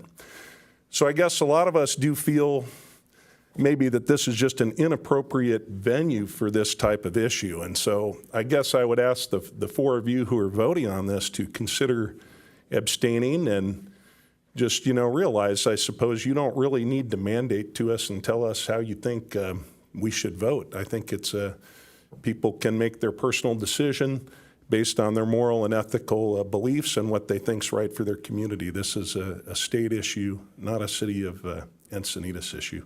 Thank you.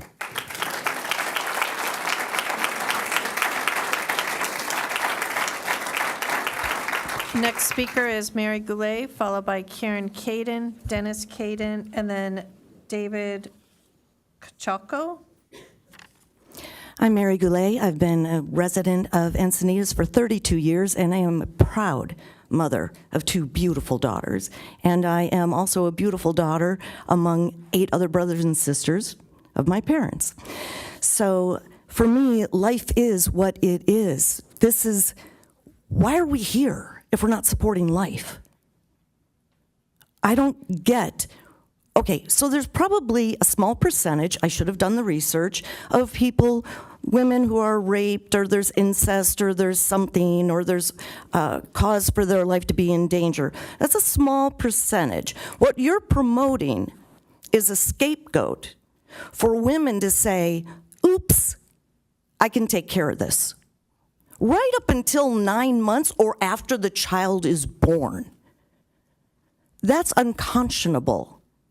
And I kind of get the feeling that this is already rigged because Mayor Blakespear is still looking at her phone, writing something down, not paying attention to the people who are standing here at your request.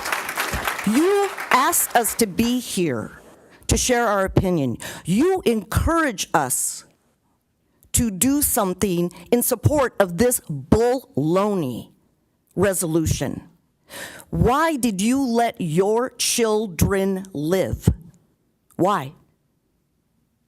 Which one would you have aborted? Why did you let your children live? And if your child gets pregnant, are you going to march? You're looking down. Don't look down. Don't disrespect me. Don't disrespect me. Like many people, I make notes. So a lot of people like it when people make notes because they're But actually you know writing what? down You what should they have addressed said. that at the first moment Audra said you're looking down. She brought it up again, and you're still looking down. I think if you have a good memory, you can make a comment when I pause, and you can write it down. But don't disrespect the people in this room. I just want to ask any one of you who has a child and the son impregnates his girlfriend, or the daughter gets pregnant at an inconvenient time when they can't go to college and get their great college degree. So let's get rid of that life. What happens to the emotional and psychological state of a child or an adult, 20, 30, whatever, who aborts? There are more stories of they just are so upset that they did it, and they have to live with that action the rest of their lives. That they aborted an innocent life, and life begins at conception. If you don't know that, do your research. Because you guys, if this is a rigged thing and you already decided, shame on you.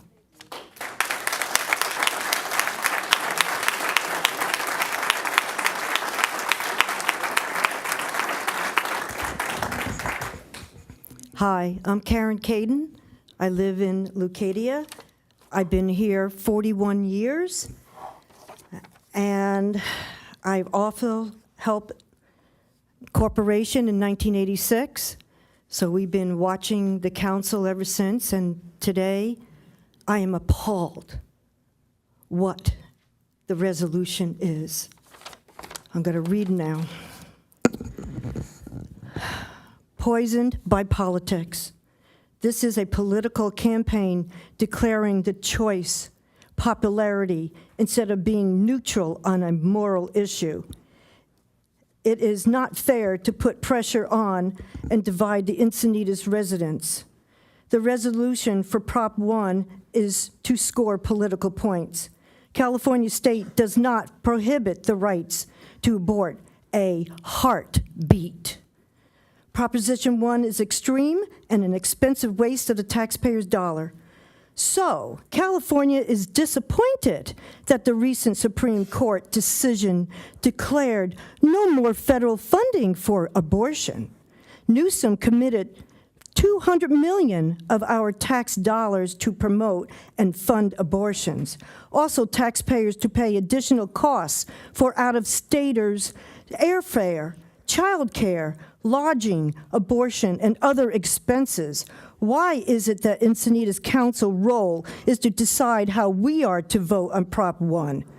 Do not support the resolution. We need equality for pro-choice and for those of poor pro-life. I've still got more time. Oh my. So Planned Parenthood supports Blakespeare.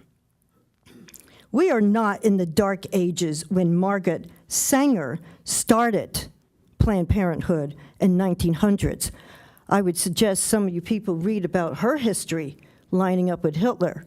But I would like to say Planned Parenthood did change some of the views that she has had, that she aligned with Hitler. Thank you.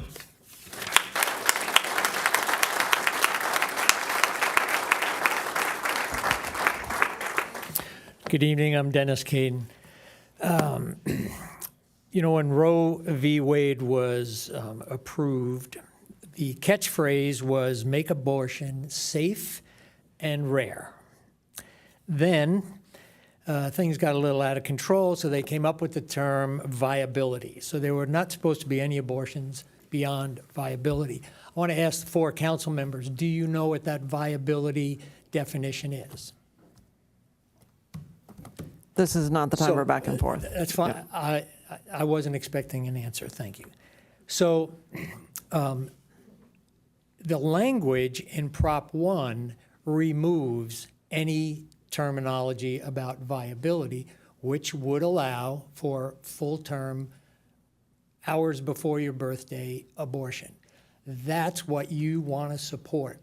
Just please think about it. don't think about your boss, and you guys vote with Catherine the majority of the time.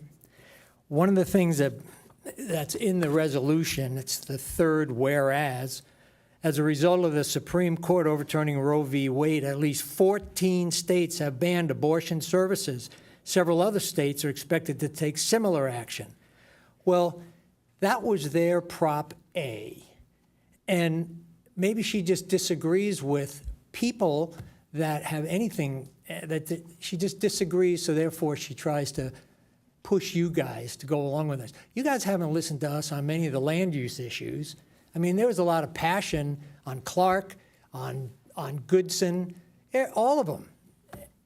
What's wrong with you guys? Can't you think for yourselves? And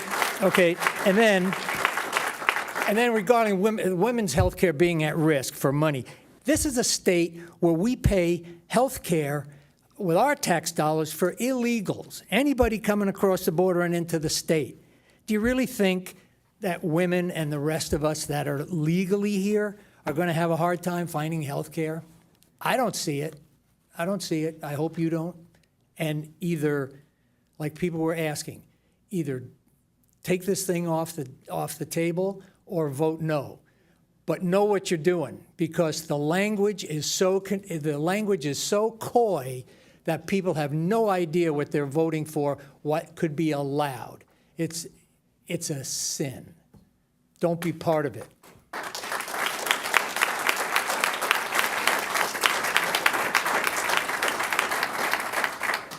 Following David Kachalko is David Hill, Julie Gorton, and then Ruth Heidman.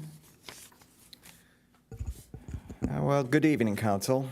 My name is Dave Kachalko, and I strongly urge you to oppose the adoption of this resolution. If you can't oppose it, take it off the agenda, please.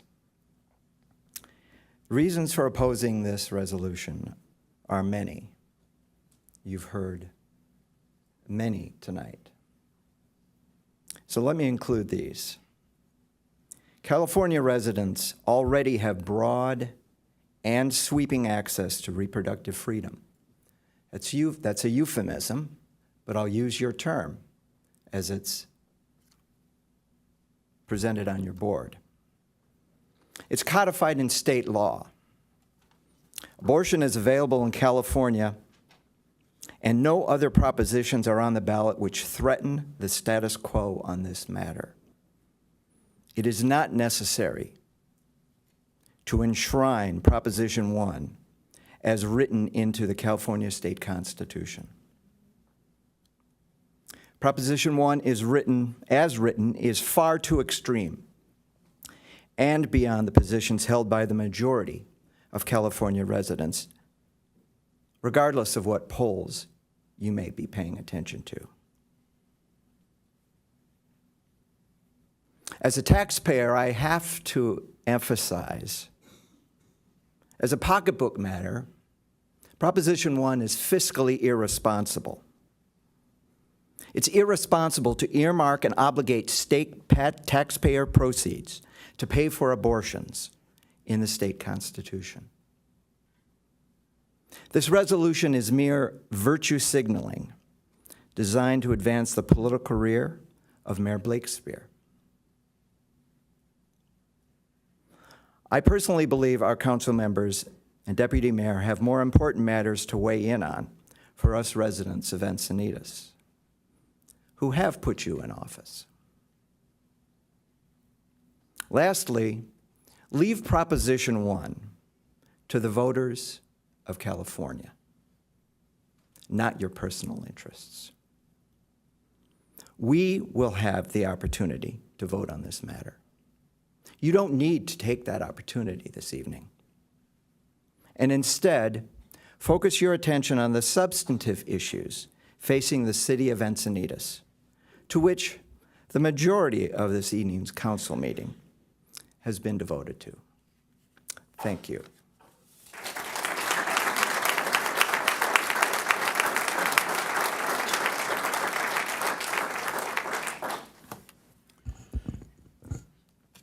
Good evening, Council and Mayor. I'm David Hill. I've spoken here many times, not only for this council, but also for the Planning Commission, and talked to Tony at the other mayors' forums, and I've seen everybody here operate over the years. I always come into this room knowing that the fix is in. It is. I could put money down on the table and say, here's $50. I bet they're going to vote yes for all this. And I would lose every time I come into this darn room. And you never seem to listen to anybody who comes here. We've had people come in here with tears in their eyes, at a box of Kleenex, and you just ignore it. You don't even look at them. It's shameful. It really is. But this resolution is very provocative, controversial, and is outside of the realm of this elected council. You are out of bounds on this thing. This is the moral issue for people who have to form their own opinion based on their own living experiences and their families and the love of their children and their grandchildren. This council is supposed to be talking about fundamentals of water. You sit as a San Diego water district, but now you want to sit as the moral turpitude people? And you telling us what to do? You have no right to do that. None whatsoever. Stick to the fundamentals of making sure we got water and we got sewage flowing down the pipes. But this is not your bailiwick at all. Just stay with what you were elected to do. Stay out of this. If you don't like the U.S. Constitution, then do something about it. If you don't like the U.S. Supreme Court, then do something else. You are not the people elected to do anything about it, period. Get with the program and just remove this item from the agenda and get on with the council, what you're supposed to be doing tonight. That's it.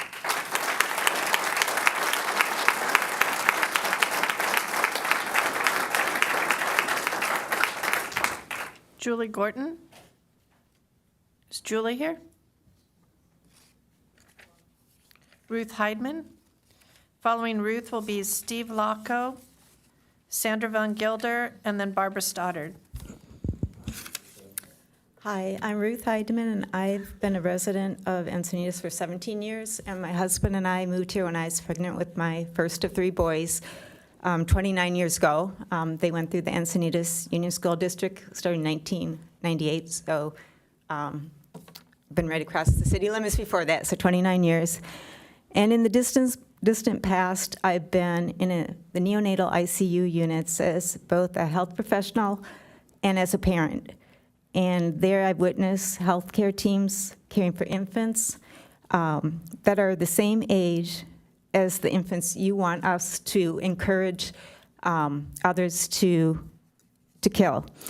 One of the reasons my husband and I moved here 29 years ago is because we saw this community as promoting the family and children. And all growing up, I thought the same, and we had an opportunity to move 7 years ago, and we chose to stay in this community because of that reason.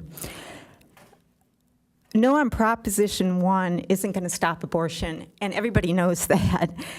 However, unlike the current California law, there's no mention of doctor, no mention of limits, and no mention of women.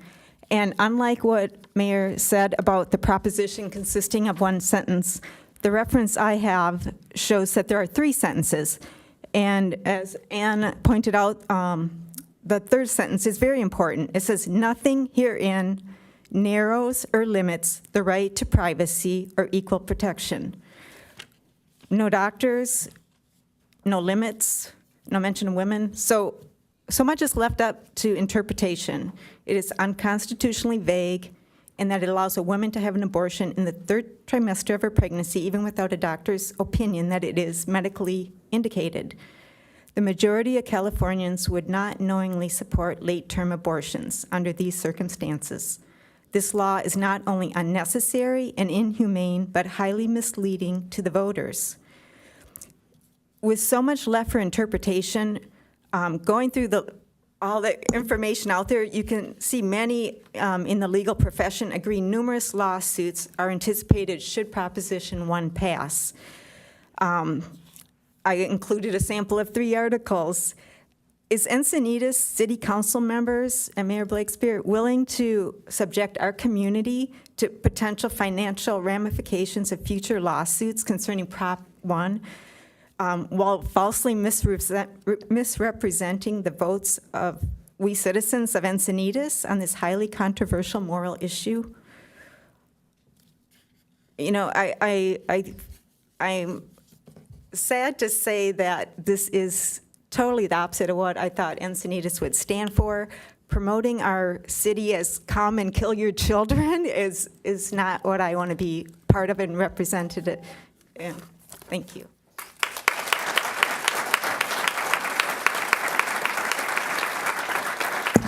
Hi, Steve Locco. I've been in Leucadia for maybe half an hour. I just chased my wife down the street and followed her into the city council hall here.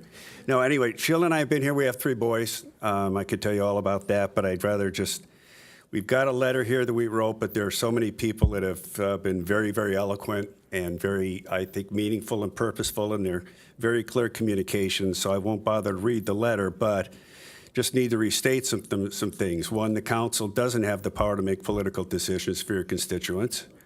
You don't have the right to assume that all citizens should support Prop 1, especially because I don't think you can really say, despite the whereases, that Prop 1 is somehow or another the miracle solution to assuring reproductive freedom in California. You already know that the substantive difference is just take away the late-term abortions. And we're not going to debate that at this point. So what I did want to talk more about was not just the moral issues, but the fiscal issues, because I know Newsom has decided we're going to be a sanctuary state and use our taxpayer dollars to support anybody who wants an abortion, including airfare, hotel when you come to town, maybe tickets to Disneyland. I don't think that's right, and I don't think that we ought to step into that role and decide that Encinitas is going to take the like posture, because that's in effect what you've done. Okay. So should Encinitas be a sanctuary city? If we were going to be one, I think I'd rather be one for immigrants than I would for something like Proposition 1 and a bunch of people wanting abortions coming in and staying at the Days Inn up the street. So what I would like to suggest, some people are saying you should take the resolution off the calendar in light of the huge mistake that everybody makes in assuming that Prop 1 isn't going to assure reproductive freedom. Maybe you could just reword it and you could say, regarding resolution, supporting and affirming support of reproductive freedom to support victims of rape, and with funding needed to support low-income and single mothers with prenatal, maternity, and child care support. Maybe that's a better way to make your position clear. Thank you.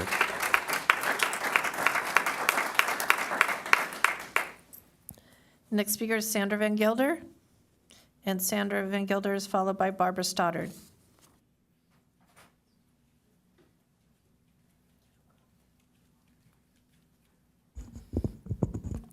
Hi, this is my first Encinitas City Council meeting, so I appreciate this opportunity. I've been a resident for probably over 20 years now. I'm a local business owner, and I have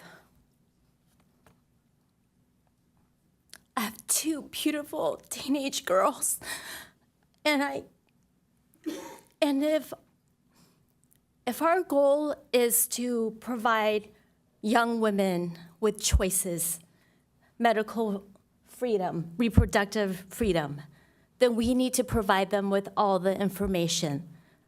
Planned Parenthood does not offer counseling. They don't even offer ultrasound. So I think that it's completely misleading to say that this is for reproductive freedom. I think we need to, if we are really sincere about what this, we need to educate people what the consequences of abortion. I had a personal high school friend that had an abortion. She ended up unable to have a child. She regretted it. So I'm here today to ask you to please oppose this resolution. And I thank you for your time today.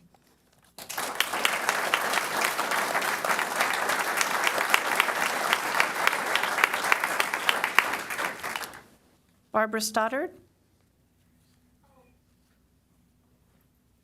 She had to leave to take care of her kids.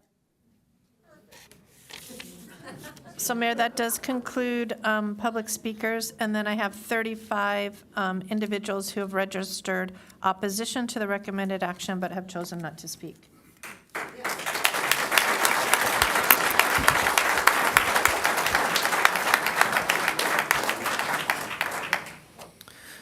Okay, well, thank you for the public comments. I understand clearly that many of you are opposed to this, and there were versions of the following which I wrote down as they were being spoken, that we shouldn't weigh in on this because it's an issue of morality, it's inappropriate, it's provocative, it's out of bounds. This is not water or sewage, the things that the city should be dealing with. And I know for some of you, this is your first city council meeting. For others of you, you're council watchers. And so I want to share that a large number of things that we do at the city are actually, can be and are considered moral issues. And I'm just going to give some examples of the things that we do. We at the city work to solve the biggest problems in our society. So, for example, we passed a resolution in support of being a welcoming community. We fly the rainbow flag in June. We formed an equity committee after George Floyd's murder. We work on the homelessness epidemic by opening a safe parking program. All of our environmental commitments are centered around the climate crisis. And we do a large number of symbolic things, like, for example, even tonight recognizing the Eagle Scouts. So we are actually not the only city to consider this, even in North County. We are the 4th city to consider a resolution in support of Prop 1. Escondido, Vista, and San Marcos all had it on their city council agendas as well. And it's important to me to just set the record straight on a few things about why I am bringing this forward.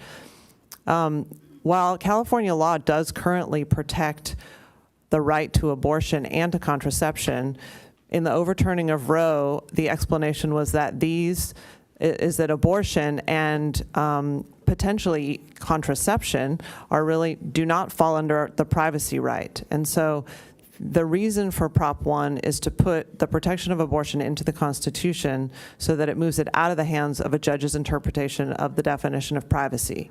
And so it is not just as if it's equivalent. I also just want to mention that Planned Parenthood does provide a range of very important health care options and information, and it is not, I do think that it's important to say that because they provide a tremendous amount of information for people who don't otherwise have access to that information.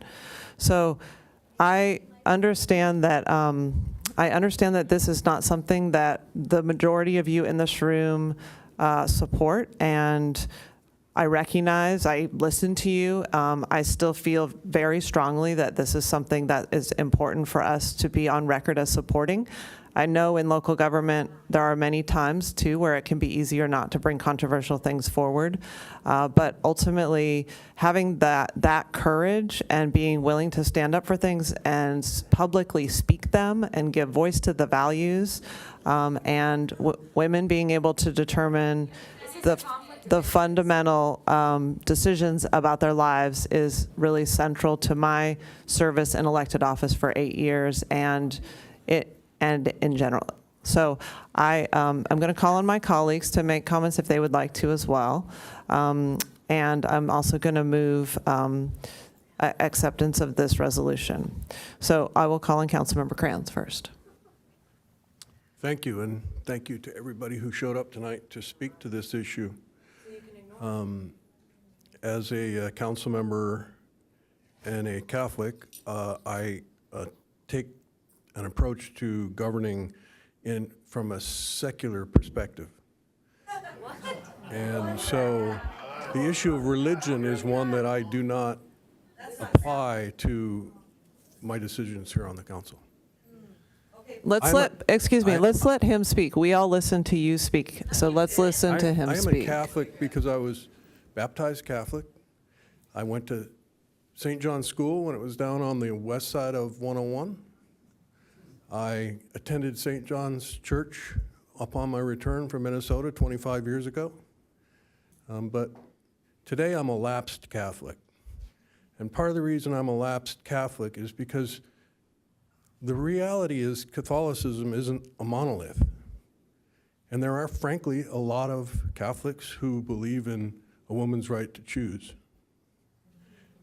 In fact, our president is a staunch Catholic and believes in a woman's right to choose. And, you know, you can laugh all night long, and you can shake your head at me, and frankly, it's unfortunate that you feel it's okay to do that. I listened to every one of you. I looked you all in the eye. I respect your right to oppose Prop 1. But at the same time, we're in a new era. We're in the post-Roe era. And so there is a need to take some action. And I get it. You don't agree. You don't agree. I get it. That's okay. You know, you can have your perspective. And I'm not begrudging you that. But frankly, you know, this is one of those things that it's time to stand up. And women, half the population now, their health care, their choices, their fundamental choice about whether to bring a child into the world is being, you know, is at threat. It's at risk. And so, you know, the reality is when I have been serving on this council, I do not seek the endorsement of Planned Parenthood because as a Catholic, I didn't feel that it was, you know, the right thing for me to do. And, you know, the reality is right now, I think it's important. And so I will be supporting this resolution and will second the motion. Okay, thank you. Councilmember Hinsey. Thank you. I think from some of the very personal stories that you've all shared tonight, it's clear that this is a highly charged and very personal issue. And that's one of the reasons why I support the right to choose. And I think that anybody in this room who opposes abortion, I respect your right to never have one. But similarly, I think that the decision to have an abortion is sometimes a life and death decision for the mother. And I think that she needs to be able to have her right preserved, that it's a decision between her and the doctor and her partner and not between her and the government. So I did have a daughter this summer, and something that bothers me very much is that my daughter is born into a world in which she has less freedoms and fewer rights than her grandmother. And so for that reason, it's important to me that every level of government is supporting rights for freedom. So I thank Mayor Blakespear for bringing this forward. This is one of the reasons why I think your leadership is important for us in this time. I think that the seat you're running for is one in which that person opposed support for Prop 1. And I believe that your opponent has not also been strong on this issue. And I think it's really important for all of us as voters to know exactly where folks stand, whether or not you agree. So thank you. Thank you. Councilmember Lance. Thank you. I really appreciated your testimony. It's clear, I think one of the speakers said, there are no gray areas. This is a very, very important topic for so many people. And your testimony was very passionate. It moved me. It was very provocative, and this is a controversial issue, no doubt. I don't know that it will be a secret for me to say that I really focus on quality of life in our community. I've said that many times on other topics. I like to look at our community from the perspective of, are we doing the best for our citizens to provide the highest quality of life? And I think that our healthcare is a quality of life issue. And I think it's a quality of life issue for both men and women and families. Now, the concern I have about these times and what's happening now is I feel the erosion of our fundamental rights. I just feel that erosion. I've been blessed to live in a society where I feel like I've had rights, and I am concerned about that now. I'm concerned about the erosion of our rights. And so as far as Proposition 1, what it does is limits the government's rights to make decisions associated with our own health care and our own bodies. And I support that. Now, that's my own personal decision, and I really honor and support your personal decisions as well. But I think that the explanation of what Proposition 1 is trying to do is clarify what the right of privacy is at our state level.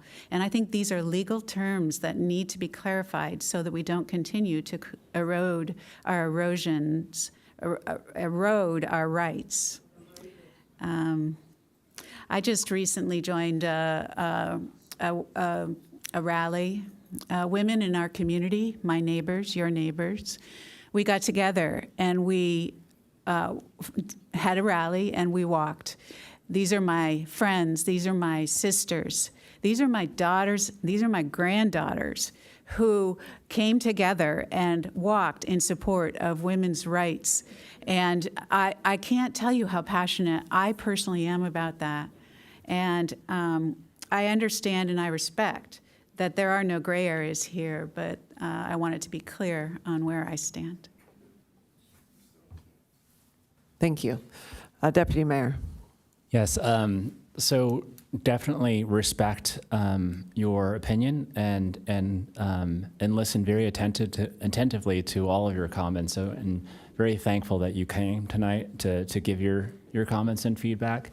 I'm also profoundly proud to serve with this city council, and I think this demonstrates why.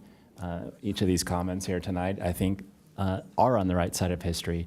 And I think that to one speaker that said that this is, probably a hard, moment for us to have to put on record our opinions.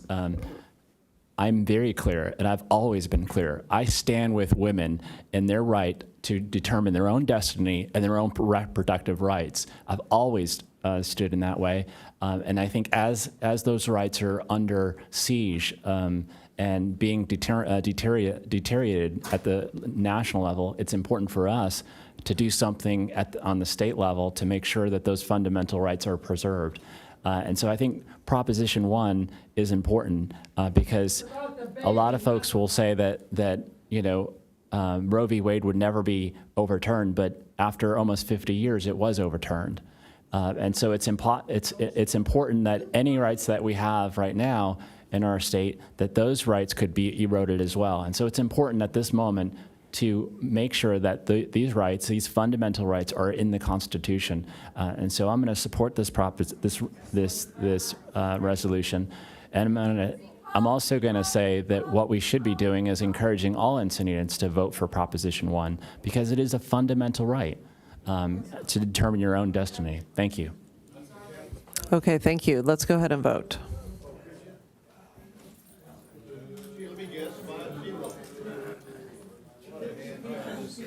Motion carries unanimously. Okay, thank you. Thank you. Thank you, everybody. Okay, we're going to move on to item 12B. So this is the next council member initiated item from Council Member Kranz. I'm looking forward to some traffic calming. Yes, exactly. How many comments do we have on item 12B? We have 8. 8? Okay. Okay, Councilmember Kranz, there are 8 comments, just so you know. Thank you. I'll be quite brief. The staff report, I think, or the council member report, I think, identified the goal here, and it is my hope that we can provide direction to the city manager to be working to address issues related to circulation and traffic in the vicinity of the housing element update parcels. And we've approved half dozen or so, and there's more to come.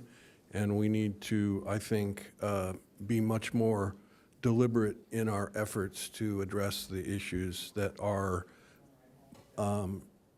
not immediately fronting these projects, but in the neighborhoods that that it isn't something that we can exact from the developer.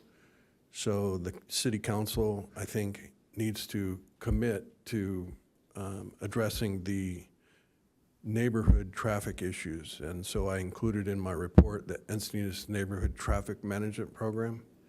And my hope is that we can give direction to the city manager to focus more closely on these particular parcels. And it may require the hiring of a consultant to focus on them. I don't know if the staff has the bandwidth to pick up those issues, but it's my understanding that from each of these projects, there will be significant development impact fees that need to be earmarked for this particular effort. So with that, I'd love to hear from the public. Okay, let's hear from the public, and then we can hear from the council. Call you three at a time, and you do have 3 minutes. Brian Blair, Dick Stern, Scott Campbell.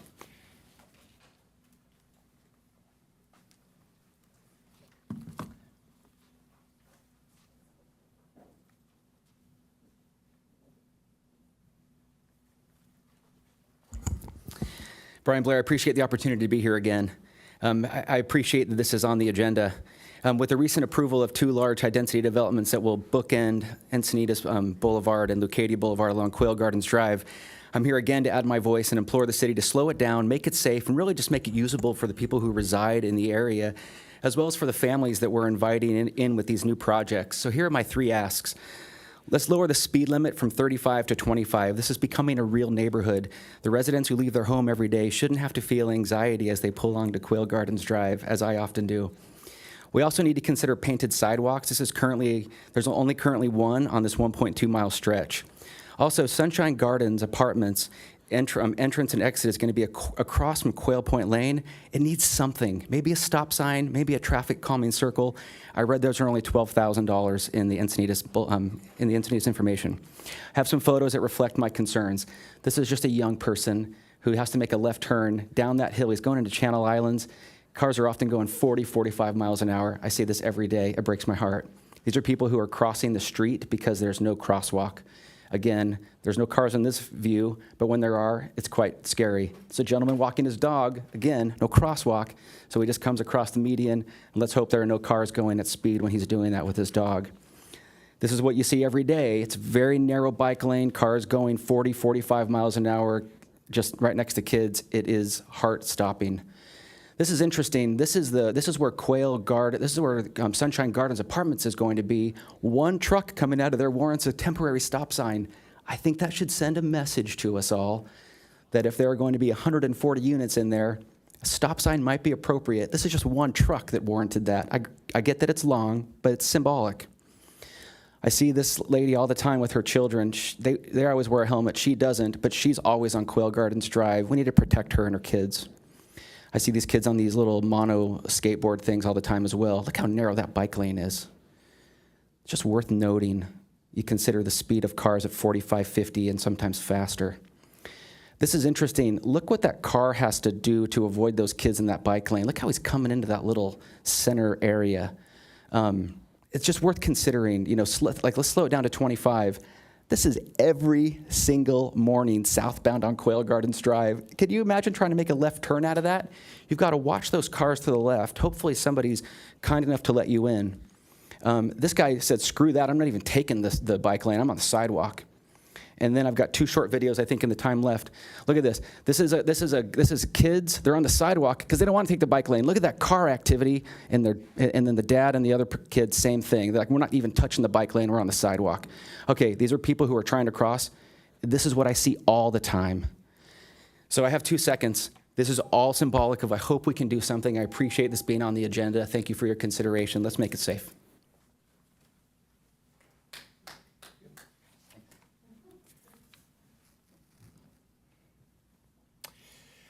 Good evening. My name is Dick Stern. I've been here before. I am a member of the Board of Directors of the Encinitas Ranch Community Association, and a spokesperson for the Four Corners HOA Consortium.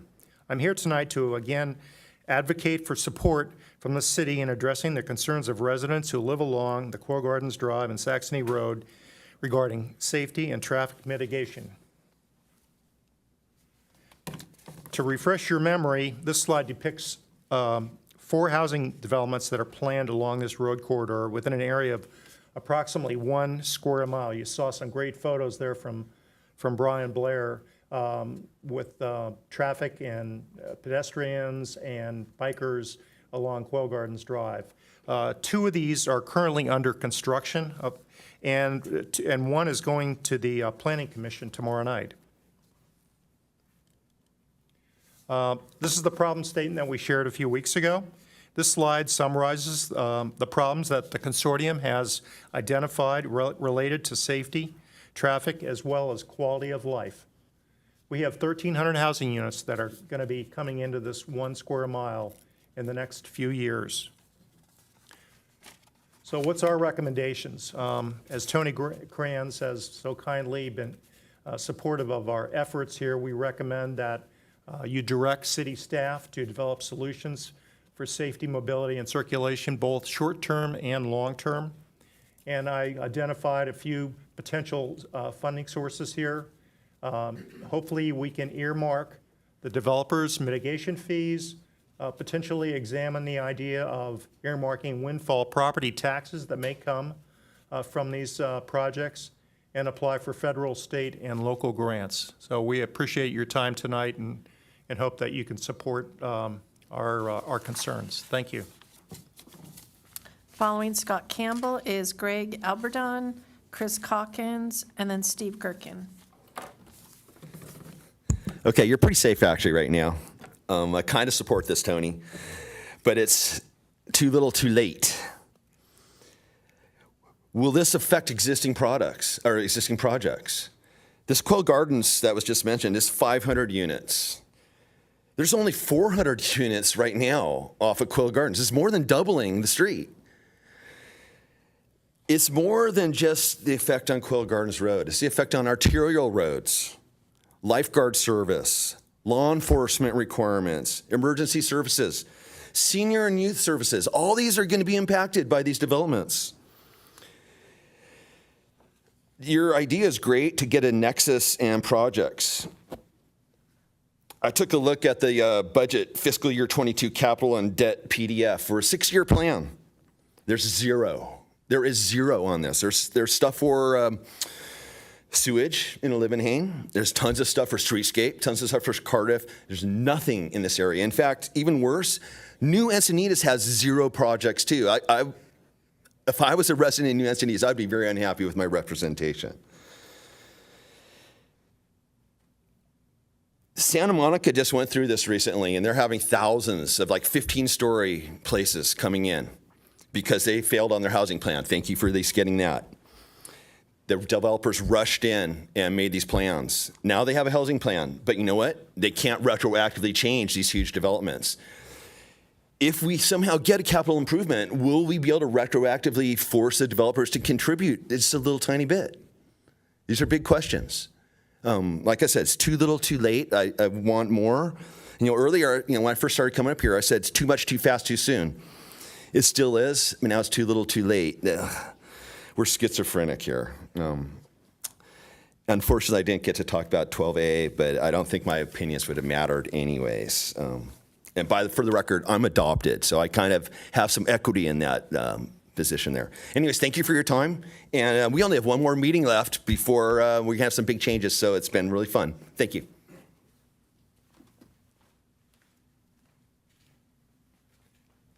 Hi, Greg Alberton again. So I live off of Quail Gardens Drive, and I just want to let you guys know I am really concerned about this traffic issue. I drive on it every morning early, and I come home from work in the afternoon, so I'm on at the times of peak congestion. It's a one-lane road. The bike lane is very narrow there, and when you're driving down, it's uncomfortable sometimes passing cyclists.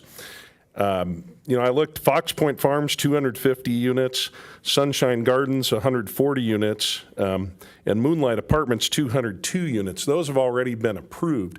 In front of the Planning Commission tomorrow is the Quail Meadows, which is 483 new more units right on Quail Gardens Drive. So this is a total of 1,075 units between Encinitas Boulevard and Leucadia Boulevard on Quail Gardens Drive, 1,075 units. And, right, well, no, that's counting the 400.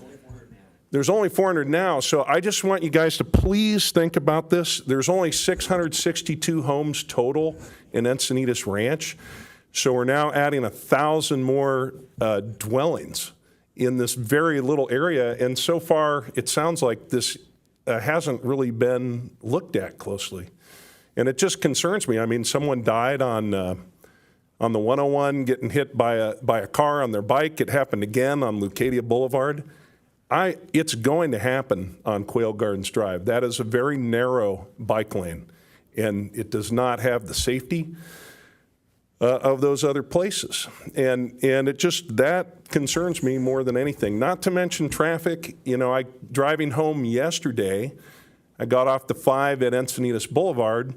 This is just yesterday, making a left-hand turn on the Quail Gardens Drive. There was about 25 cars backed up at the left turn light there, heading east on Encinitas Boulevard from the 5 around 5 o'clock, 5:30. So imagine now you're going to add another 1,000 units. How many of those people are going to be coming home from work or school? And so far, there's no plan to address this. And I don't really see any other roads for people to take. The main arteries are Encinitas Boulevard, Leucadia Boulevard, Quail Gardens Drive. And then, of course, you got El Camino and the 101. But to reach the density of those 1,000 new units, those are the choices. Encinitas Boulevard, Leucadia Boulevard, Quail Gardens Drive. And it's going to be a lot of traffic. And don't forget, there's a school there as well, and it's true it's the farm lab, but there are a lot of students that you see going up and down that road going to school. So I think people are going to get hurt, and thank you for doing this. I hope you guys support this. Following Chris Calkins, I do not see Steve Gherkin, is Ari Novi, and then Stephanie Wheeler. Yeah, hi, I'm Chris Calkins. I was here before. Obviously, I was involved in the creation of the Encinitas Ranch. I think this is your opportunity, and I think it's a necessity that you take it, thanks to Mr. Kranz putting it on the calendar, to correct the mistake and try to catch up with what didn't get done before.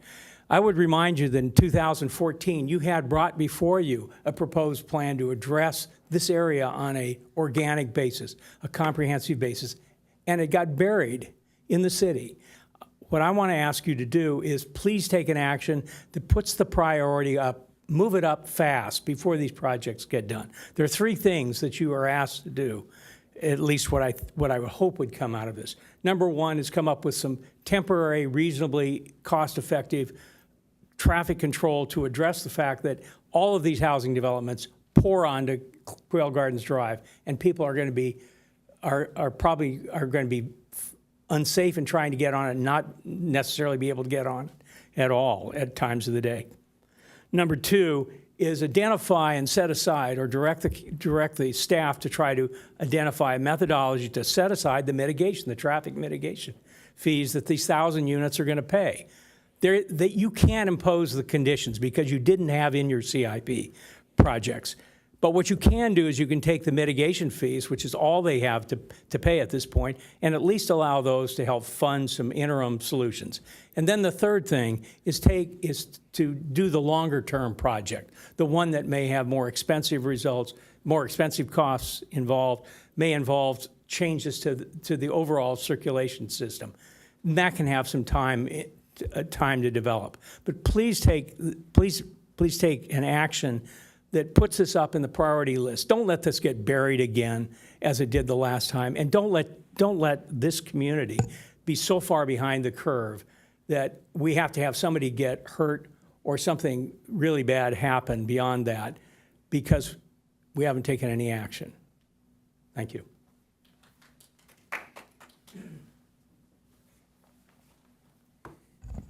I never speak with notes. Okay. Hello. Good evening, everybody. I'm Ari Novi. I'm the president and CEO of the San Diego Botanic Garden and a resident here in Encinitas. And I'm here tonight speaking on behalf of the garden as well as several other of our neighboring nonprofit partners and institutions. I've been authorized tonight to state that the following institutions support the statement I'm about to read, and those are the Encinitas Union School District, the San Diego Heritage Museum, the Leash Tag Foundation, Coastal Roots Farm, Seacrest Village, and the Magdalena Eckie Y. We are thrilled that the city is considering traffic calming in the vicinity of Quail Gardens Drive and are very much in favor of this proposed action. Grateful to Councilmember Kranz for proposing this action. We are deeply concerned with the safety and traffic flow at the intersection of Quail Gardens Drive and Eckie Ranch Road in particular, but also along all of Quail Gardens Drive, especially because that particular intersection functions as the main entry point for several of our nonprofit community-serving organizations, and specifically there, the Botanic Garden, the Leash Tag Foundation, the Heritage Ranch, and the Farm Lab as part of EUSD all have main and in some cases only entrances at that location. Together, our organizations welcome hundreds of thousands of people per year, many of them children, to learn about and experience the best of our local environment. We also partner closely with the Y, Coastal Roots Farm and Seacrest Village, which are on the other side, but still have a lot of traffic, including pedestrian traffic, that make its way onto Quail Gardens Drive. We believe that our neighborhood is one of the most important nonprofit service hubs in the city. We think that that greatly enhances the community, and we have at the core of all of our missions to be enhancing the community in the most safe and effective manner. And we call this group, as many of you know, the Encinitas Environmental and Education, or E3 Collaborative, because we all are working together to educate the community about our precious and shared environment. So traffic calming at this location is essential for the safety and well-being of our visitors, clients, tenants, and neighbors. And it's wonderful to see so many of our neighbors here today. And the Botanic Garden has begun a comprehensive master planning process to envision the next 20 years of our Botanic Garden evolution. And if this recommended action is adopted, we would be thrilled to continue to work with the city, our E3 partners, and all of our neighbors to support the city's efforts to make sure our master plan work is fully complementary to the city's and community's goals. In fact, we are already incorporating the 2014 traffic calming recommendations into our planning process locally at the Botanic Garden. Many of you know that the garden has been very, very willing to discuss and support the idea of some of our land, which is actually county land, being used to widen those sidewalks, and we were very pleased to see that raised into a high priority through the consultative process with the community. And so we're excited for even deeper collaboration and mutual support, and thank you so much for devoting thought and resources, hopefully, to this important safety issue that affects thousands of children and people of all ages.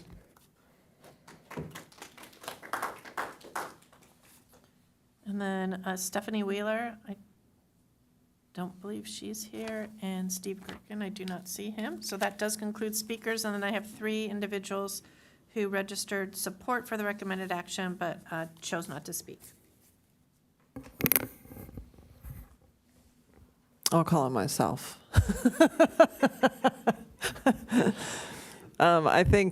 I think Ari Novi could speak without notes if he wanted to. Given your role, I would think you could do that. But we were able to follow your rapid fire. So thank you to the public speakers. Thank you to my council colleague for bringing this forward. We definitely need to focus on the infrastructure around the housing element sites. So having a process where we can start to do that more effectively and really be mindful of the reality that there are going to be more cars coming.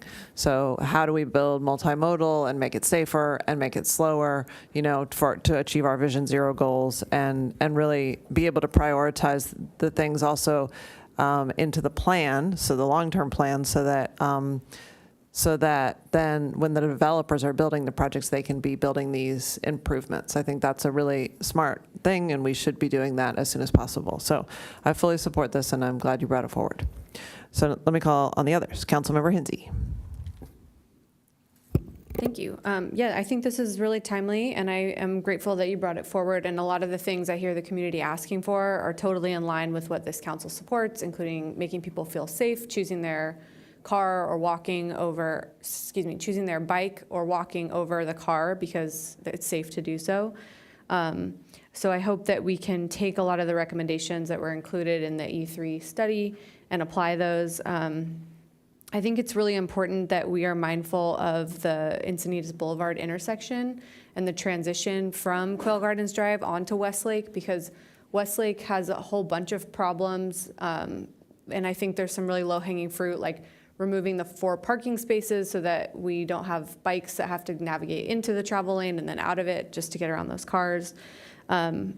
I hope that we can do some of these. This morning at the School District Liaison Committee, Dr. Gray had really wonderful things to say about some of our safe routes to school improvement, and she mentioned how effective the green bike lanes are, so I hope we can do that. As Ari mentioned, the connecting the sidewalks in the critical places where we don't have them. I hope we can analyze speed humps, and I hope that we can install a temporary roundabout at those intersections that were brought up. I really hope that we avoid the all-way stop control, because I think it won't come out once we put it in, and it will really make congestion poor for your neighborhood, and I want to avoid doing that. I do have one concern about having a blanket policy returned to us where we would be earmarking funds specifically that they have to go near the project where they emanate from, because I think we would create little silos around the city where we might have just a little bit of money in all these pockets, but not enough to get something really effective done. And so my hope is that while we're moving specifically the Quail Gardens Drive corridor forward, that we can do that in such a way where we're also considering Saxony, because for the reasons that Ari mentioned, there's a lot of connection between these 2 corridors. So I do like the speediness of this that's coming forward. I hope that we can include some funding for this in our next budget cycle and get it done really fast. But I do want to avoid that siloing and not being able to pile on funds once a project is complete and there might be money available. Thank you. Councilmember Lyons. Thank you.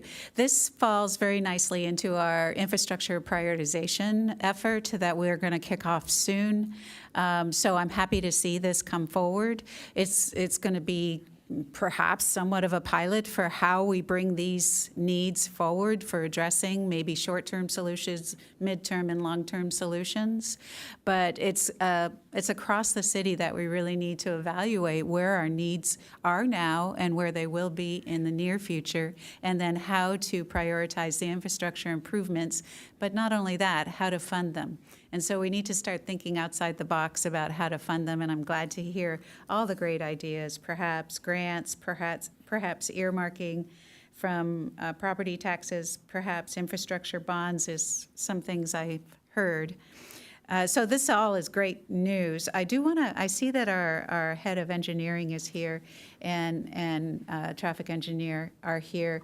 And I would just like to, first of all, I think this is awesome, and so thank you, Councilmember Kranz, for bringing it forward. This is great. I just want to get any reflection you might have on what you see our staff who's present and who's waited this long to come here for this item. But as far as the process as we move forward, so we don't have unrealistic expectations about what this process might be. And if you don't have it yet, just say, well, we're going to have to study that first. Absolutely. We'll have to do some studying. Funding is always the key. We have a lot of needs citywide and a lot of priorities. So we'll rely on City Council to help us determine what are the top priorities that get funding each year. But yeah, we'll have to come back after we have a little bit of analysis. I've heard a couple of you talk about some quick build solutions, which we're very supportive of. Those are the easiest ones for us to get out quickly. But we'll have to report back on how we can move this one forward. Thank you. Deputy Mayor? Yeah, I mean, this is an issue that Councilmember Kranz brings up is ground zero for this community. I think that this is one of the most important challenges facing our city, besides the climate crisis, is as we move from predominantly a single family zoning in our city to multifamily, and we have more denser housing units, we have to basically invest in our infrastructure to ensure that we're not seeing a diminishment of quality of life, a diminishment of public safety, and that folks are able to they're able to get around town and not sit in gridlock all day. So I think that this is critically important. So I absolutely endorse the idea of making sure that we're looking at all of our housing element sites, especially Quail Gardens, which is going to receive the majority share of those housing element sites this past cycle. By the way, I did want to bask in the glory that Scott did say, thank you for passing the housing element. I don't know if anybody, that was lost on anybody, but I'm like, wait a minute, did he just say that? I'm rewinding that tape. I think that flies in the face of things that you've said before, but I'm going to take that. Thank you. You all heard that. But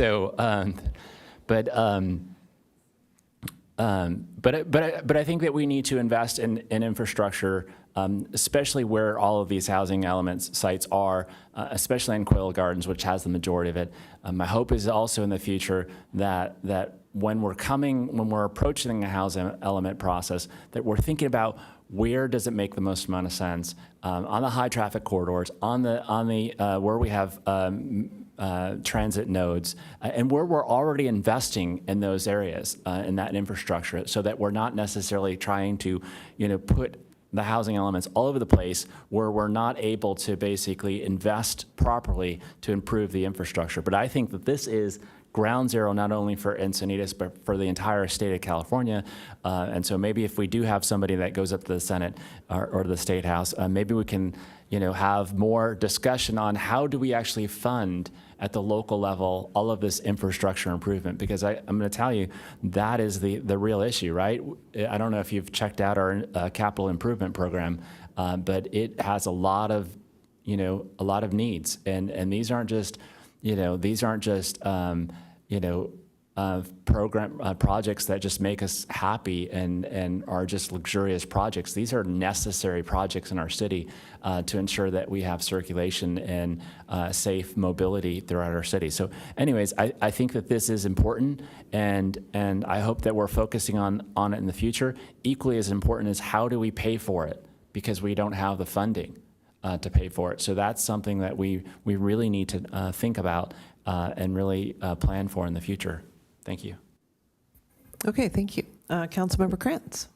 Yes, thank you. And I think that question of funding is critical, because what we need to remember is that the incremental tax that we receive from these upzone sites is likely to be significant. And I do really want the city manager in some way or another to get an analysis so that we as policy people can get a sense of the revenue that we're going to see, to know whether the projects that we want to long-term plan for are, what our community deserves, or is it going to be a traffic signal or a stop sign, So I think that's probably one of the most important things that we can accomplish here with this direction that we give to the city manager, is to get an analysis of that. Because the projects that are going to be on Quail Gardens Drive, my expectation is it's going to be pretty significant. In fact, we know that the Baldwin & Sons site just recently sold for $90 million. And so it really, just on the value of the land alone, we know that the impacts to the revenue that the city sees in property tax is going to be significant. Now, you add into that the improvements, I don't know what it's going to be, but somebody out there has the ability to calculate that. And I think that the five of us would be well served to have that information. I know that the projects that we're looking at for the the Quail Gardens Drive corridor and Saxony, I think the city manager identified it's approximately $2.5 million in development impact fees. That's a good start. I think that's a good bit of money to identify not only what we want to accomplish to make it safer to walk, but also to construct some of those things, even if it's quick build, even if it's the roundabouts that we saw installed in San Diego that are in part of this agenda report. Because, the reality, I keep saying that. That's a tick now. I got to quit saying reality. But I caught myself. So that's an improvement. Encinitas has always anticipated improvements to our road system to come with development. And that's why, for example, on Saxony, you see Poinsettia Park has sidewalks in front, but from essentially Easy Street to Lopez Flowers or the development that was part of Encinitas Ranch, there are no sidewalks. Now, I have no idea. We could survey those property owners to see if they have any intention of selling or developing, but the reality is that the city needs to step up. We're the ones that pick these parcels, and we know the rules that we're playing under, and we can't exact these from the developers. And so we need to commit, we need to earmark in order to make those improvements so that people can walk on a sidewalk from one end of, from essentially Puebla to Encinitas Boulevard. And this is an important commitment to make. We see the similar problems in the vicinity of Vulcan and La Costa Avenue. And we have a project there. And we have another one on the west side of 101. Now, we did exact some development from that particular project. There's a roundabout going in. And I appreciate that. But in the meantime, there's a lot of improvements that need to be made in order to accommodate the new projects that are happening on the northwest side of town. So I don't know, let's see, Councilmember Hinsey wants to speak.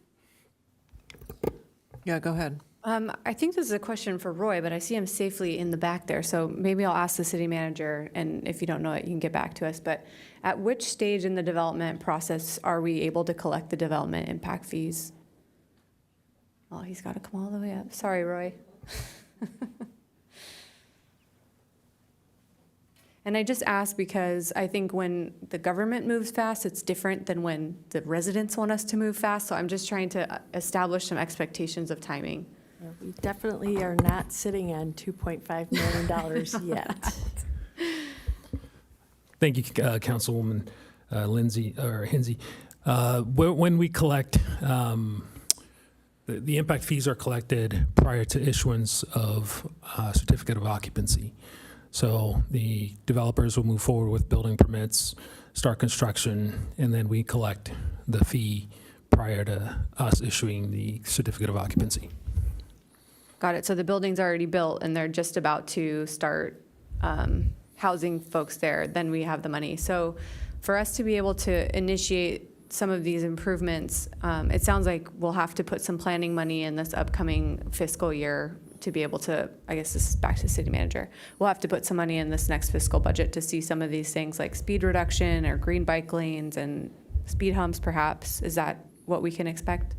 Yeah, so what we'd like to do, because we have talked about this item ahead of it coming to council, is we'd like to sit down and have a plan and kind of look out into those fees will come in stages because of the different developments.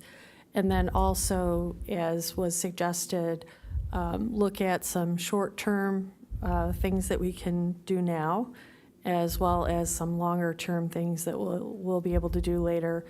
And we'll bring that back to council in two different ways. One, to give you a sense of how that's coming along, and then if we do need to ask to put some money in to be able to do some of the quick build or some of the midterm kind of staging before we get all of those fees, we'll be bringing that back. But we need to project manage it out and do a timeline of what that looks like.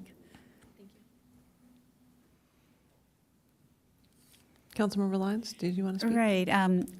I'll go ahead and move approval of the recommendation, unless Councilmember Kranz would prefer to do that, and then I would second it.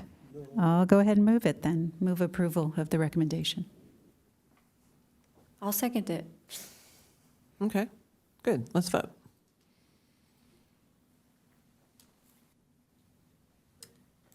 Motion carries unanimously.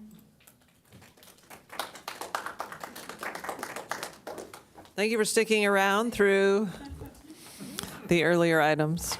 I'm sorry I didn't get my council member initiated item in first, because then it would have been 12A. I know that would have been better for everybody who's here this late. Yeah, it would Thank have you been for better, staying, everybody. Tony. Yeah. Thank you all. Okay, so we have council member reports. Councilmember Kranz, do you have anything to report? Nothing to report. I'll be quick. We had our first meeting of the Rail Safety Enhancement Committee last week, and it went really well. And we have engagement from our city staff who watched the meeting and also has a working group meeting prior to that one. So I'll keep you all updated. Is this about quiet zones, or what's this about? It's about all the rail projects that we would like to see. So essentially, there's a lot of money to be had, and NCTD's convening this group to identify projects and figure out how we can work together to achieve some of those across jurisdictions. Oh, good. Okay, that's great. Councilmember Lyon. Yes, I neglected to announce that Sandag had asked me to chair the Regional Habitat Conservation Task Force. It is a group that gets together experts from all over the county to help strategize on a county level, a regional level, where to invest in future habitat development and open space development, which I think will be really complementary to our city in engaging with Sandag and learning from how we're doing it at Sandag and how we can benefit from that information and that expertise here in Encinitas. So I wanted to let everyone know that. Great, thank you. Councilmember Mosca? Nothing to report. Okay, I have nothing to report. City manager report. All right, are you guys ready? Yes. All right, cannabis lottery this Friday. Here's how it works. You want to hear? All right. So here's the simple version. They literally wrote that out for me. Here's the simple version. Let me know if you have questions. All right, so the lottery begins at 9 a.m. and it will begin with a tier 1, which is all lottery registrants that met 3 criteria, and there's 171 of them. Each of the 171 registrations have a, similar to a lottery ball with their number on it. Those go into a container, and the first ball is randomly selected. It'll all be live streamed. At that time, all the other balls are removed from the rotating contraption. We will look at the location of the first registrant selected, and all of those registrants which are not within 1,000 feet will be placed back into the machine. So if you're within 1,000 feet of the first one, you're out. And then you go through the cycle 3 more times to get to the 4 registrants, taking all of them out, putting the ones that are back in that are outside of the 1,000 feet. Tiers 2 and 3 will only be utilized if there are no remaining tier 1 balls and 4 registrant balls have not been selected. So we move the time to 9 a.m. because this process will take longer than I think when we did kind of a practice of how that would work. It'll take longer. It takes some time to map out where everybody is at. So all of this information with a lot more detail than what I gave tonight is on the website. It's all been updated. And we have had some requests for thought that it's a meeting and why is there not a meeting agenda? And we've been clarifying for people that it is not an open meeting to the public. In fact, we will have 2 sheriff's deputies that will ensure that people will not be able to come into the room while this process is occurring, and that is to keep the integrity of the selection process. So, and then completely different subject, Music by the Sea, Shining Sound Ensemble with soprano Marina Hovanesen, Friday the 21st, 7:30 p.m., Encinitas Library, $20, and it's going to be a fantastic concert. You can get tickets online at encinitas.tix.com or by calling 760-633-2746.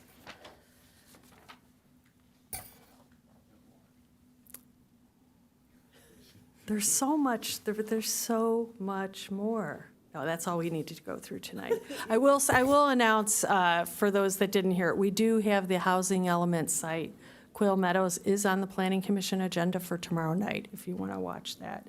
And our slurry seal for our safety and mobility striping project had to be rescheduled. I think Councilmember Hinsey, you asked me about that earlier today.